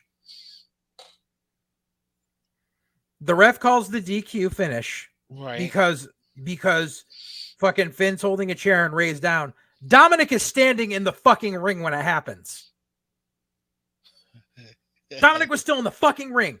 Kid didn't know how to fucking powder. Get off my TV. Get that fucking kid off my TV. I totally didn't even think of that. Yeah. Oh, God damn. By the way, I know they were in San Diego, and I know what the baseball team, the Padres, I know what their colors mainly are these days. Not a big fan of the brown and yellow that was being worn by Ray last night. Yeah. Looked like he was covered in shit, basically. Yeah. Well, he's from San Diego, so he had to. I know. But it just wasn't a good look. Then they play a promo package for Logan Paul and Miz. Miz gets interviewed backstage, ignores the question about Logan Paul and whatever. Then we get a 4th of July party that was split into 3 segments. First one is the Profits introducing them. They get interrupted by the Alpha Academy and basically... whatever. Sure. Then the Mysterios get attacked backstage by Finn and Damian Priest. Yeehaw. Styles beats the Miz, but then gets jumped by Ciampa after. And maybe we're going to get Ciampa and Miz versus Styles and Logan Paul. That's what I'm guessing. Probably. Yeah. Because there's no way they're going to get Save the singles match for Mania in Hollywood, probably. Maybe, yeah. I don't know if they'd rush it right away to Survivor. Like maybe Survivor Series is when you have them on opposite teams, and then Mania is when you have them one-on-one. Yeah. Yeah. We're thinking. You need to make sure Logan Paul's ready for that kind of thing. Keep him in tag matches and multi-man matches. Don't give him a singles match right out the gate. Correct. Don't Johnny Knoxville him. Although Johnny, never mind. That's bad. That was a gimmick match. Yeah, that was a bad example. Then Liv comes out to do a promo seg. Hey, San Diego, did Liv really deserve it, though? I need to ask that question. Did she really deserve it? Dude, just her jumping around like a 5-year-old. Like, I couldn't take it. Like, I know it's supposed to be your big celebration spot, but Jesus fuck, act like an adult. I fucking couldn't. Then Natalya and Carmella interrupt her and start the worst 2-on-1 beatdown I've ever seen. Yep. And then Bianca saves Liv, which then leads to Pierce coming out making a tag match, in which player. Yeah, a tag team match. Liv and Bianca win because sure. Then we get part 2 of the 4th of July party where Omos tosses Reggie like he's yesterday's news, which sure. And then Ezekiel accidentally squirts ketchup all over Rollins wearing a white outfit because sure. Yep. Which leads to Seth beating Ezekiel, and then when he comes back into the ring to stomp Ezekiel after the match, Riddle comes in, hits an RKO out of nowhere on Seth. Mm-hmm. So we're setting up Seth and Riddle for SummerSlam, basically. Yep. It's something for them both to do. It's disappointing. Then Tozawa wins a hot dog eating contest, making Otis look sick. We'll get to that in a second. Because he's Japanese. Japanese is a hot dog eating contest. I know. Kobayashi, I get it. Then even though Joey Chestnut's the one that's been winning it every year. Right, 15 years in a row. While choking out somebody and on crutches yesterday. Did you see that shit? I didn't, but Carol did, so yes. Yeah, Carol. Then Lashley and the Profits win the 6-man tag against Theory and Alpha Academy, and then after the match, Otis loses his hot dogs in the ring. That's cute, because vomiting is just a thing with because fucking Vince loves vomit spots. I know. Do you not remember Titus O'Neil vomiting in JBL's hat on SmackDown? I remember Tommy Dreamer vomiting into a bucket and then eating it when he was hardcore champion. I don't remember that, but that's on Raw. That's great. Oh, Tommy. Did anything for a buck those days. Then Becky gets interviewed backstage. Then, this is the part you didn't see, right? All right, so Becky gets interviewed backstage. R-Truth comes out dressed as Uncle Sam.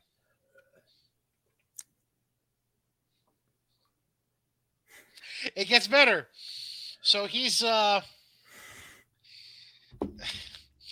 he's confusing the holiday Independence Day with the movie Independence Day. We've been aliens. He's thanking Will Smith and Jeff Goldblum, and he thanked Vivica A. Fox, who I forgot was even in the movie. Yeah, she was Will Smith's wife in the movie. Doesn't fucking mention who's the guy that played the president? Bill Pullman. Thank you, Bill Pullman. That's exactly what I always call him the guy from Casper because he's the father. And Christina Ricci is the daughter. Really? That's where you go with Bill Pullman? That's where I go with Bill Pullman. I'm sorry. He's fucking Lone Star, dude. I know. It's the first thing I think of because that was How do you not think of Spaceballs first? Because it was my childhood. Casper, Christina Ricci, fucking Bill Pullman. Sorry. Fucking children. Fuck you. Not that much younger than you. Make me feel old. I'm not that much younger than you. Suck it. Spaceballs was my childhood. Shut up. So he's thanking them, and then he says he's going to quote the Constitution, and he just says, "Welcome to Earth, bitch." Punches the piece of paper in front of him because welcome to Earth. Yep. And then after he says that, I gotta go back and watch that. Good thing after that, we get Ludwig Kaiser introducing, and this is what leads to what I sent you last night. The Ring General. So basically, Gunther comes out and beats the shit out of Truth and wins their match. Okay. But you said he has different music again? Yes. Like, why? Why? I don't understand why they changed in the first place, because the fucking the bell, what do you call it, the bell of the Valkyrie, whatever, that the original theme he had is public domain. So I don't understand why you would change it. I don't get their hard on with changes music every month. I mean, the music that Imperium had after fucking from Mania to now was terrible. Well, it was yeah, terrible. True. Then we get Bliss being interviewed backstage. Asuka because Alexa was talking about going after the Raw title, but Asuka had a number one contenders match.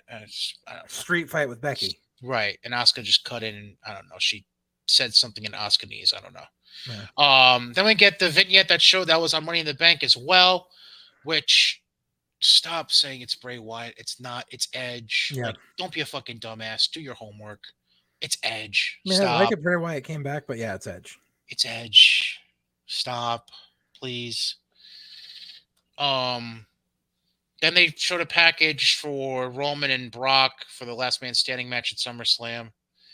And then they close the show with Becky doing the manhandle slam off the top rope through a table to pin Asuka to win the no holds barred match. I like Asuka coming out in the fucking Jason hockey mask and shit.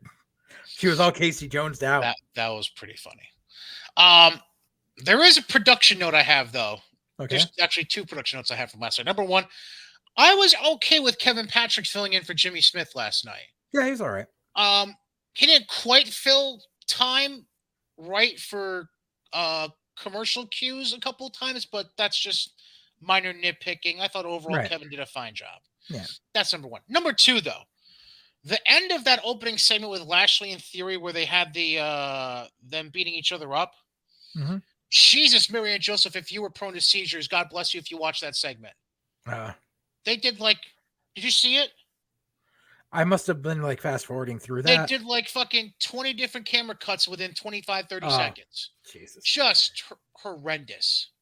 It was just awful. It was like if Blair Witch Project was worse than it was. Just awful. Just horrendous production truck. Oh God. Who the fuck was the production director last night? They just need to be fired for that shit. That was awful. That'll be Kevin Dunn. Fuck you, buck teeth. All right. A couple quick notes. Number one, we already mentioned Logan Paul signings. We don't have to go over that. I mean, I think people are getting way too bitchy about that. What's the problem? That Logan Paul got signed. What's the problem? Because you can release all these fucking talented people and you fucking signed this jackass. I'm like, it's not like he's on the regular roster. He's going to be there for specialty matches at the big shows. Exactly. And the thing was, I'm sorry, but he was pretty goddamn impressive at Mania. Thank you. Way more impressive than fucking Bad Bunny was, but y'all had no problem with Bad Bunny doing Canadian Destroyers the first time he sat in a fucking ring. I remember you bitching about that. That was hilarious. Because it's bullshit. At least Logan Paul stuck to regular ass shit. Like leapfrogs. Right. Logan Paul worked like a wrestler. He didn't work like a fucking backyard spot monkey. Right. I agree. And he's not going to be doing that shit again fucking the moment he gets in the ring at fucking SummerSlam. He's going to work a regular ass match. And he was only there for a couple of appearances. And you know something? More I hate to tell all you basement goblins this, but probably I want to say the name Logan Paul is known by probably about 300 to 400 times more people than people who have heard of AEW or anyone on the AEW roster. Logan Paul has a social media presence like none other. And if he had done an absolute awful shits fucking match at Mania, I might be a little upset. But he proved he could fucking hang. He was respectful as fuck to everyone in the back. And he said, I want to get better. More fucking power to him. It seems that every time someone from outside comes along that's not a fucking internet darling, everyone wants to get up in arms about how they're not a real wrestler or this, that, and the other thing. Would you like to know the number of subscribers Logan Paul has to his YouTube page? It's something like 50 million? All right, then you're overshooting, but okay. I don't know. 23.5 million. Okay, still. So basically, take any Dynamite audience and multiply it by 25. Go here. Do me a favor. Go to AEW's YouTube and see how many subscribers AEW has. Oh, you're awful. You're so awful, man. Bear with me. I'm gonna try to find.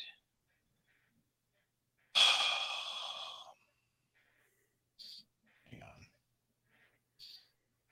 on. Keep going though with your stream of logic, by the way. Well, I mean that's really the basic of it is people want to fucking complain, but the thing is, this guy's going to get eyes on the product, and he's not embarrassing the product while he's doing it. And the thing is, this is also a guy that wanted to do wrestling. AEW has an eighth of that presence. 3.3 million.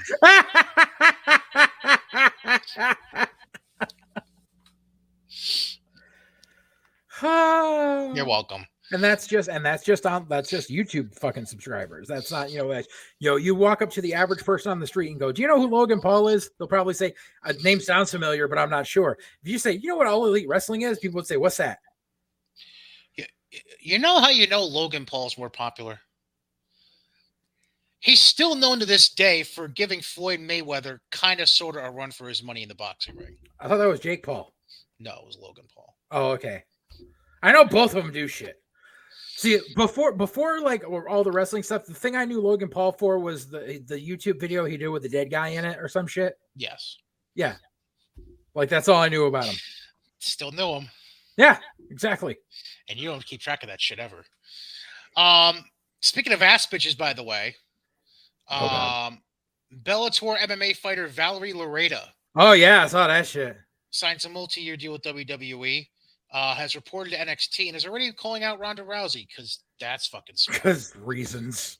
Right. Because you're not like, going to how about you learn how to do a fucking lock-up international drop-down first, then we'll get to that. Yeah. Start off with Ivy Nile first. Work your way up. Speaking of basement goblins, I have some basement goblin logic I need to drop on you. Oh boy. Number one. This kind of goes back to something you said earlier when we were talking about AEW, by the way. Oh, Kiera Hogan had the blue hair this week, but Sasha Banks had some kind of a patent on having the blue hair. So that means Sasha's coming to AEW. No.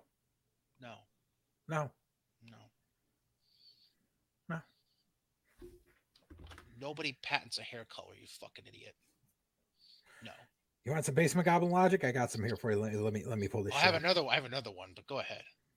There was one I found because I fucking saved it because I was like, "Are you fucking serious?" Yeah, this. Let me. He's literally Sammy Guevara, but with selfies. Go away. Really? Yep. See. Austin Theory is Sammy Guevara, but with selfies. No, not at all. Oh, and then then that one. WWE putting Jericho and Danielson in the thumbnails over Austin and Triple H. They know we'll get the views. Oh, Jesus, Mary and Joseph. Yeah. And then, of course, did you see the one about the guy that wrecked his living room when Austin Theory won Money in the Bank? No. Let me just read this because apparently I'm not sure who did this, but yeah, this is like going around. I just smashed my TV in front of 50 guests at my party because Theory has won Money in the Bank. My wife just took our kids and said they're spending the week at a hotel. The show has ruined my life and my party. I can't handle this anymore. Goodbye, WWE. I am no longer a fan. Wrestling's still real to me, damn it. It's still real to me. I have more basement goblin logic, actually, from something you showed me earlier in the week. Oh, boy. I dig Bianca Belair, but if she had Jade Cargill's swagger and charisma, she'd be the biggest female star in wrestling. Oh, Jesus, fuck. Yeah, about that. Oh, God. Go ahead. Satnam Singh fucking rules as a character. He already has more charisma than most giant guys in wrestling. He just seems like he's having a good time. You fucking serious? He's had one match. Well, if you want to call that a match. Yeah. Oh, we didn't talk about the fucking elephant in the room. I don't know if you saw this. It like popped up online in the middle of the night, but it's making the rounds this morning. Tony Khan says he's open to speaking with WWE about doing a joint show. Huh?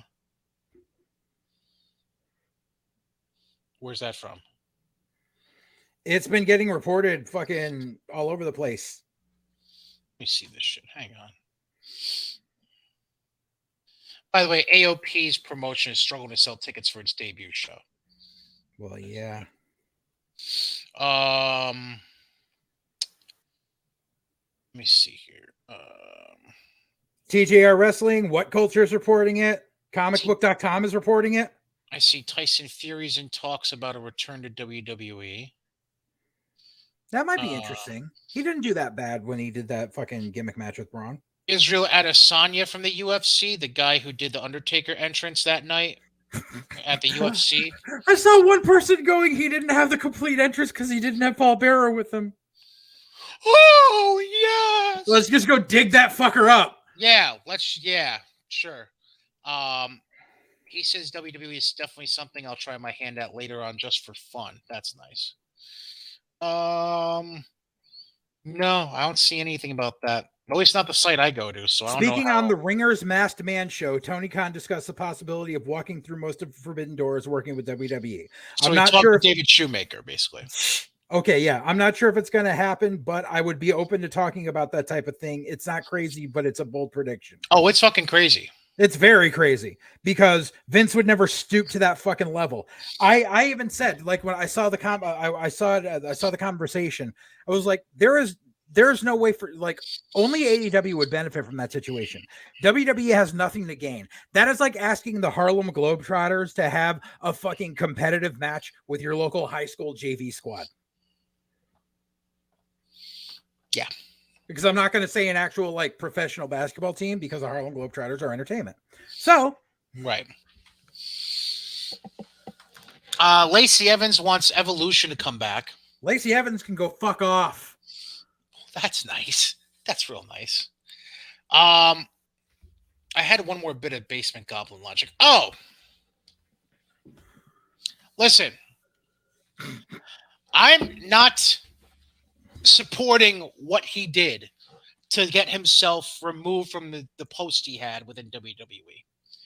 But if you think Vincent Kennedy McMahon is just going to be a fucking hermit and not leave his house, you need to fuck off. I was very depressed that Big Daddy Vince didn't come out dick swinging on Raw last night. Motherfuckers are they have all their panties up in a fucking bunch because Vince was sitting at the UFC show after Money in the Bank was done. With McAfee and Steph and Trish. Trips, not Trish. Why did I say Trish? Yes, Trips. Yeah. Although Trish would have been a fine addition. And they were sitting on the other side of the arena from Tony Khan and Jim Ross, and Tony Khan made Jim Ross wear an AEW vest over his NFL jacket. And by the way, they had McAfee and Gimmick wearing a neck brace attacked by Baron Corbin. Because they're smart. Spectacular. Because they're smart. Even though McAfee was drinking his fucking face off, but that's okay. Go for it, Mac. Fucking, like, what do you want the man to do? Like, he's like a, and if you think he's not, he's gonna live his life. The show was in the same fucking city they were in that night. Right. It was like, yeah, because someone and then wrote we have at the time, a relationship with Dana. Do you think he's not gonna fucking go? Yeah, someone wrote at the time. They're like, "Oh yeah, you can't be there to book your own pay-per-view because you're too busy at this." When it's like the arena was literally like across the street, and they were there after the show went off the air. Right. Yeah. They didn't show up till because what? Almost midnight. Money in the Bank was at what, 7? Yeah. Yeah. The show was off the air by 10:15. Yep. The pay-per-view is going to fucking 1 a.m. What, you think they're not going to walk across the street and go shake? Well, plus it was at 8 p.m. Eastern Standard Time. So where they were, it was 6 p.m. 5. I think Vegas is Western. Oh, is Vegas Western? I thought it was Mountain. I'm pretty sure it's 3. Okay, so 5. So it was 8 o'clock at night when they were fucking over there, and the show was already fucking done. They're just gonna go to the fucking hotel and drink their sorrows away from the night. No, like the UFC event was just starting. Right? Come on, you're gonna tell me Vince and Dana didn't sit down and have drinks throughout the weekend? Fuck off! Come on. Oh, I guarantee they did. And Jesus. Tony Khan was like, "Why won't Dana answer my text messages?" Because fuck Tony Khan. That's why. I just thought it was so sad that fucking Tony Khan like outed himself because someone called out the fact that Jim Ross was wearing it looked like he was wearing an NFL jacket that had an AEW patch slapped onto it. Okay, let me get through this. And someone called that out. Rather than just leave it alone, Tony Khan had to seek this guy out on Twitter and let him know that he was wearing an AEW vest over his NFL jacket and to stop making shit up. So, okay, number one, you just showed that you need to have your Twitter taken away because you don't have any layer of skin. And number two, so you're telling us that in Las Vegas, where I'm sorry, but it was 95 degrees here. I don't even want to know how hot it was in Vegas. Jim Ross was wearing a jacket and you made him put an AEW vest over that fucking jacket so that your logo was prominently fucking displayed. That's not better. No. That's a dick fucking move. I know. Especially the week that you announced that JR is getting moved to the B squad on fucking commentary. One more bit of basement goblin logic. We didn't cover that either. What? How they're moving Jim Ross to Rampage. He's not going to be on Dynamite anymore.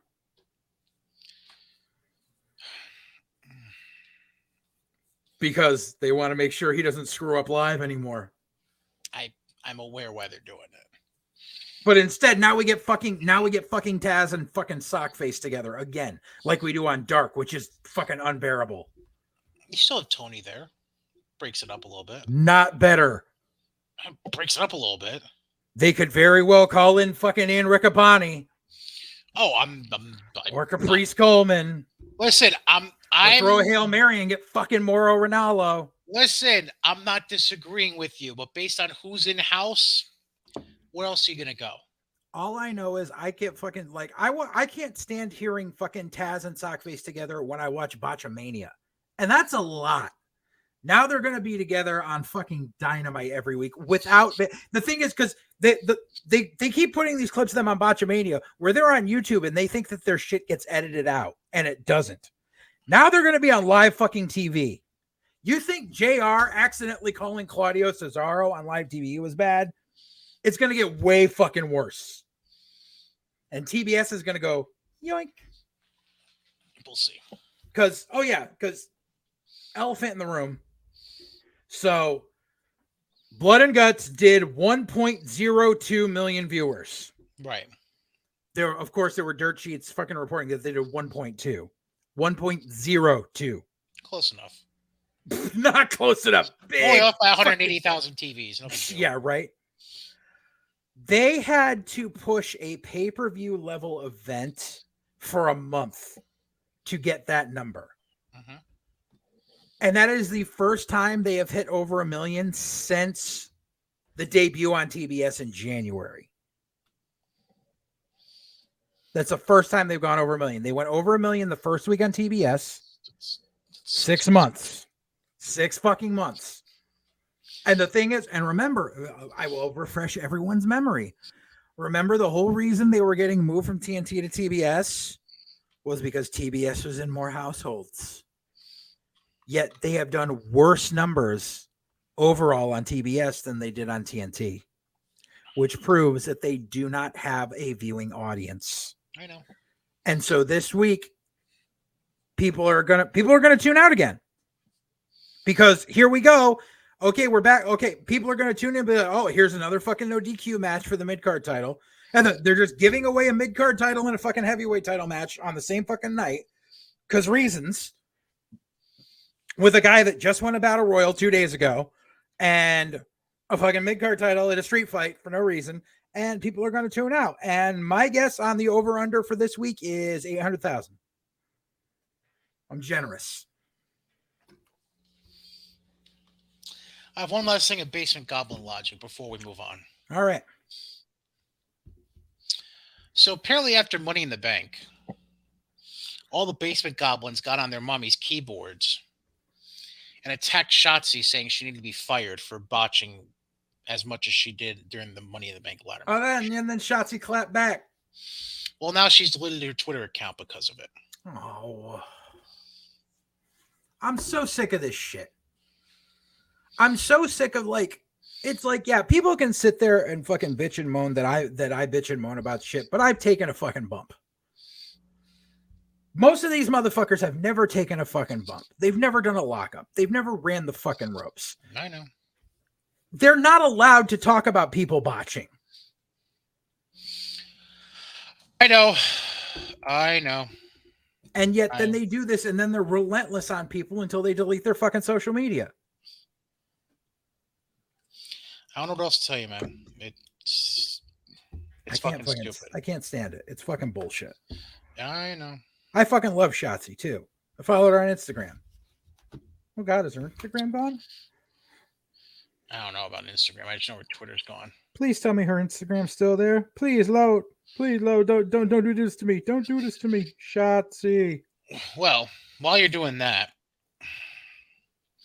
I have to bring up something. She's still there. But she changed her name. I have something very important to bring up. Sure. I have two very important words to say. Are you ready? Mm-hmm. Fuck GCW! Oh, yeah, I wanted to talk about that. So, GCW did a show called Dead on Arrival. How appropriate for what I'm about to bring up. Now, where was that show taking place? Was that at the White Eagle in Worcester? Fantastic question. Because it looked like the White Eagle. Fantastic question. It's not listed in the article I'm looking at. Let me see if I can look it up. Because when I looked at it, I was like, oh no, because that made me fucking even more worried about it. Detroit, Michigan. Oh, okay, it wasn't. Okay, it was. Okay. Because the thing is, there's a place in Worcester, Mass called the White Eagle that does wrestling every Thursday that Beyond Wrestling hosts. Mm-hmm. And it looked like the White Eagle, so I was concerned a little bit at first. Yeah. Yeah, I'm aware of the building. Anyways. So, there were two talents facing each other named Slade and Hoodfoot. Very GCW type names. Okay, let me interject. Slade is from around here. Slade is a New York guy. He's one of Logan Black's dudes. And Slade is actually a pretty goddamn good worker, which is why I was really upset about this. Because Slade can work a fucking match. All right, well, apparently this isn't his bag. Well, this would probably explain why he fucked up like this. Yeah. So apparently, during the match, Slade breaks a light tube in half. That was the beginning of the match. Oh, it's the very beginning of the match. It was the beginning of the match. Here's the light tubes. Let's break them in half. Let's go. So what happens is Slade proceeds to stab Hoodfoot in the arm with this half of the light tube. Hoodfoot began to bleed and got so bad that it looked like blood was pouring out of his arm like a faucet. The referee tried to use athletic tape on the arm to stop the bleeding before having to ultimately stop the match. Yeah. Follow up on Hoodfoot. Did you see the video or? I have not yet. See, I have. Initial update from Brett Lauderdale, because I really trust that motherfucker. He said, quick update. Hoodfoot had a nasty gash, but he's okay. Wanted to go back to the ring to finish, but that's not going to happen. He's headed to the hospital for a few stitches and will live to fight another day. According to a post shared by the wrestlers, though, after the fact, Hoodfoot received 40 internal and external staples to close up the wound. Hoodfoot would eventually check it himself and say, sometimes you get dumb ideas that work out. Yeah, this wasn't that. Yeah. I appreciate all the love and messages. I'm going to bounce back soon.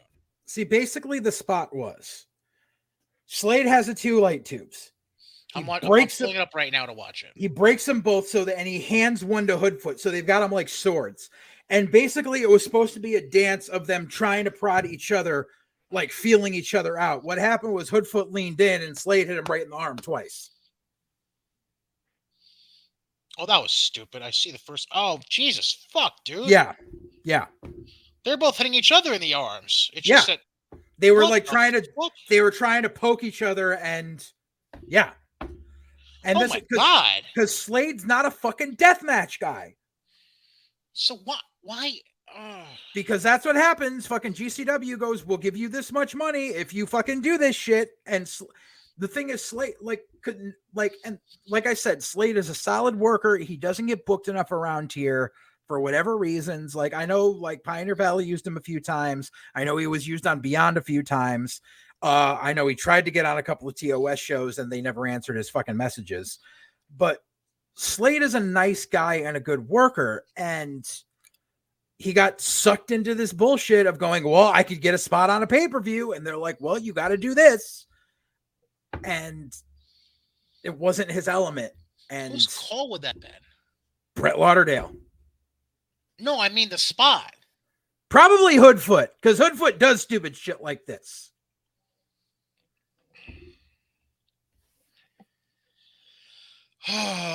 But I feel bad for Slade in this whole thing, because now he's going to get this bad reputation about being some unsafe deathmatch guy, and he's not a deathmatch guy. Book him. I'd like to. I was going to say that was a little inside baseball, but I'm glad you just came out and said it. Now we get into two more things. Number one. Have you seen what this card looks like for Ric Flair's last match show? I saw a couple of things on it where I'm like, what the fuck is going on? Right. There's like Josh Alexander defending the Impact title against Jacob Fatu. Hold on. So they just added a match last night, apparently, from AAA. Oh, God. AAA four-way match between Rey Fenix, Laredo Kid, Taurus, and Bandito. I know. This card's fucking all over the place. But let me get through it with you. So there's that. Also on the card, Killer Cross one-on-one with Davey Boy Smith Jr. That'd be decent. Clark Connors against Ken Narita. Typical Japanese. The Wolves, Eddie Edwards and Davey Richards reuniting against Motor City Machine Guns. Yep. Yeah, I saw that. Jordan Grace will defend the Knockouts title in a triple threat against Deonna Purrazzo and Rachel Ellering. Interesting. You just mentioned Josh Alexander defend the Impact World title against Jacob Fatu. And then Ric Flair versus TBA. So does this mean... It's not a 6-man anymore? That's my question. Have we abandoned the idea of a 6-man to now put Rick at more risk health-wise in a fucking singles match? Oh, my God. Oh, my God. I think what also compounds the stupidity is it's still TBA. Yeah. You're less than 4 weeks out, Conrad. What the fuck are you doing? Book somebody. You think Conrad you know this is Conrad. Book? I know. You fucking know this is I know. And I said, you think Conrad actually knows how to book? For Christ's sakes, you know he's booking because he does dumb shit like going Josh Alexander versus Jacob Fatu for the Impact title. You goddamn know well that Jacob Fatu is not going over. You could have just had an exhibition match. Unless he has a secret deal lined up with Impact nobody knows about yet. Which he doesn't, because he can't leave the country, so... I know. I'm kidding. Exactly. So in which case they should have made that an exhibition match. Because then it might have left it up to question. As, oh, well, this would be interesting. But no, we get more dumbassery. Yeah, I got nothing. I just lost my train of thought. There was one other thing I wanted to bring up. Oh, I think it might be what I'm about to bring up. Okay.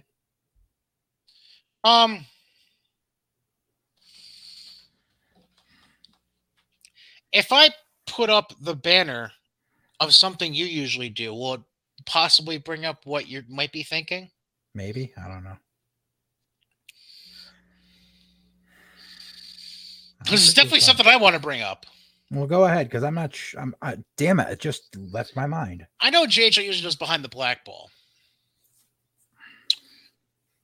I'm going to read the opening sentence of an article that came up by the LA Times last Wednesday, and we'll see if Mr. Alexander remembers what I'm getting at. A former professional wrestler has been accused of by several women of sexual misconduct. Worked briefly on the Jungle Cruise attraction at Disneyland before being recently dismissed. Yes. That wasn't what I was thinking of, but yes, I'm glad you brought this up. Joseph Meehan, known in the wrestling world as Joey Ryan, worked for the theme park for about 3 months in a probationary status until Disneyland declined to hire him as a full-time employee. According to a Disneyland spokesperson, quote, Mr. Meehan is no longer employed by us, and they declined to elaborate on why he was not given a permanent job and whether the harassment allegations played a role in that decision. The theme park screening process for potential employees includes a criminal background check, but Disneyland officials said that check did not alert them about the harassment accusations against Meehan under his stage name that appeared in social media posts, wrestling fan sites, and sports blogs in recent years. Several attempts to reach Meehan through his attorney and through email were unsuccessful. Yeah, so Joey Ryan was trying to be around kiddies. Exactly. And that's the overall thing that people aren't seeing in this, is that Disney has a very large morality clause in their very large. And this dude, because I swear it all fucking came out again. All these fucking jackasses online going, blah, blah, blah, blah. He was only accused. He was never convicted. I don't give a fuck. You know why? Because the number of accusers that have come out and the fact that I personally know people that had fucking dealings with him that didn't come forward. There's a lot fucking more that have still been quiet because the fucking trauma. Joey Ryan's a piece of shit. Okay. People want to be like, oh, well, what? He's not allowed to fucking make a living. No. Go ahead, make a fucking living. Go be a fucking telemarketer, or go fucking work in a fucking factory. Do something where you're not in front of the fucking public. You have lost that privilege. Become as anonymous as possible.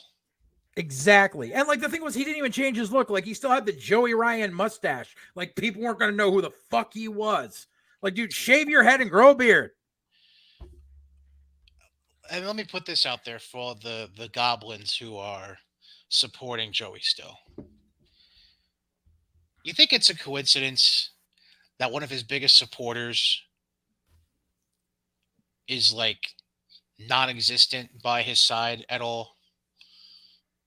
I'll give you a hint. She's married to Johnny Wrestling. Candace and Joey were like this. Yeah. Not so much.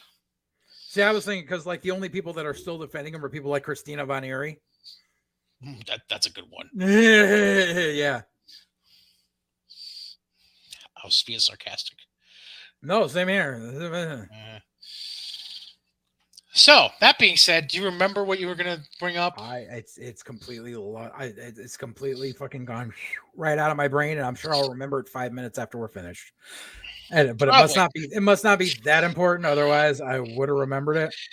All right. Well, with that being said, that'll do it. That's a wrap on episode 57 of White Heat, presented by Gazella Media, sponsored by our good friends over at Mohawk Honda, Johnstone Supply, and SeatGeek. SeatGeek, yeah, it's been scrolling the bottom of the screen. If you want to spend your summer getting away to concerts, sporting events, hopefully not Dynamite Grand Slam down in the USTA Center. That's what I remembered. What? Fucking Pro Wrestling Guerrilla. Huh? PWG. Well, I know what it is. They ran a show this past weekend. They did. It was basically a glorified episode of AEW Dark. Oh, fuck me. But the thing was, because people were like, blah, blah, because Daniel Garcia is their champion right now, and the Knights of the Black Throne are their fucking tag champions. And people said, why the fuck don't they have those belts on fucking Dynamite? And I'm like, number one, because it's a fucking indie. Like, you don't get to bring your indie belts on fucking TV, Matt Cardona. And then the other fucking thing that I wanted to bring up is, so because people were like, oh, look, it's like going to an episode of Dynamite. I'm like, yeah, except it's an indie that charges triple the price of a ticket for Dynamite. You realize PWG tickets start at $100? I know. It's fucking ridiculous. Somebody was trying to defend them for that recently, by the way, and I can't remember who it was. It's because it's in LA and they're at the Globe Theater. I don't give a fuck. Right. The only reason they're at the Globe Theater is because there's nowhere else in LA they could get cheaper. Right, because the building they were running in, they like shut down or something shit like that? No. So what happened was it was because my friend who used to work for WWE Creative actually told me this story when he was out for dinner a few weeks back. He said that because he lives in LA, and he said basically what happened was PWG was running at this American Legion that was on the other side of the Hollywood Hills. Right. And then what happened was the Bucks said we should really run in LA because you'll get more people. And they're like, we could bring in, the Bucks and Omega and everything said we can get more people from New Japan if you move into LA when you're on the other side of the hills. So they did. And then all of a sudden, hi, my name is Tony Khan.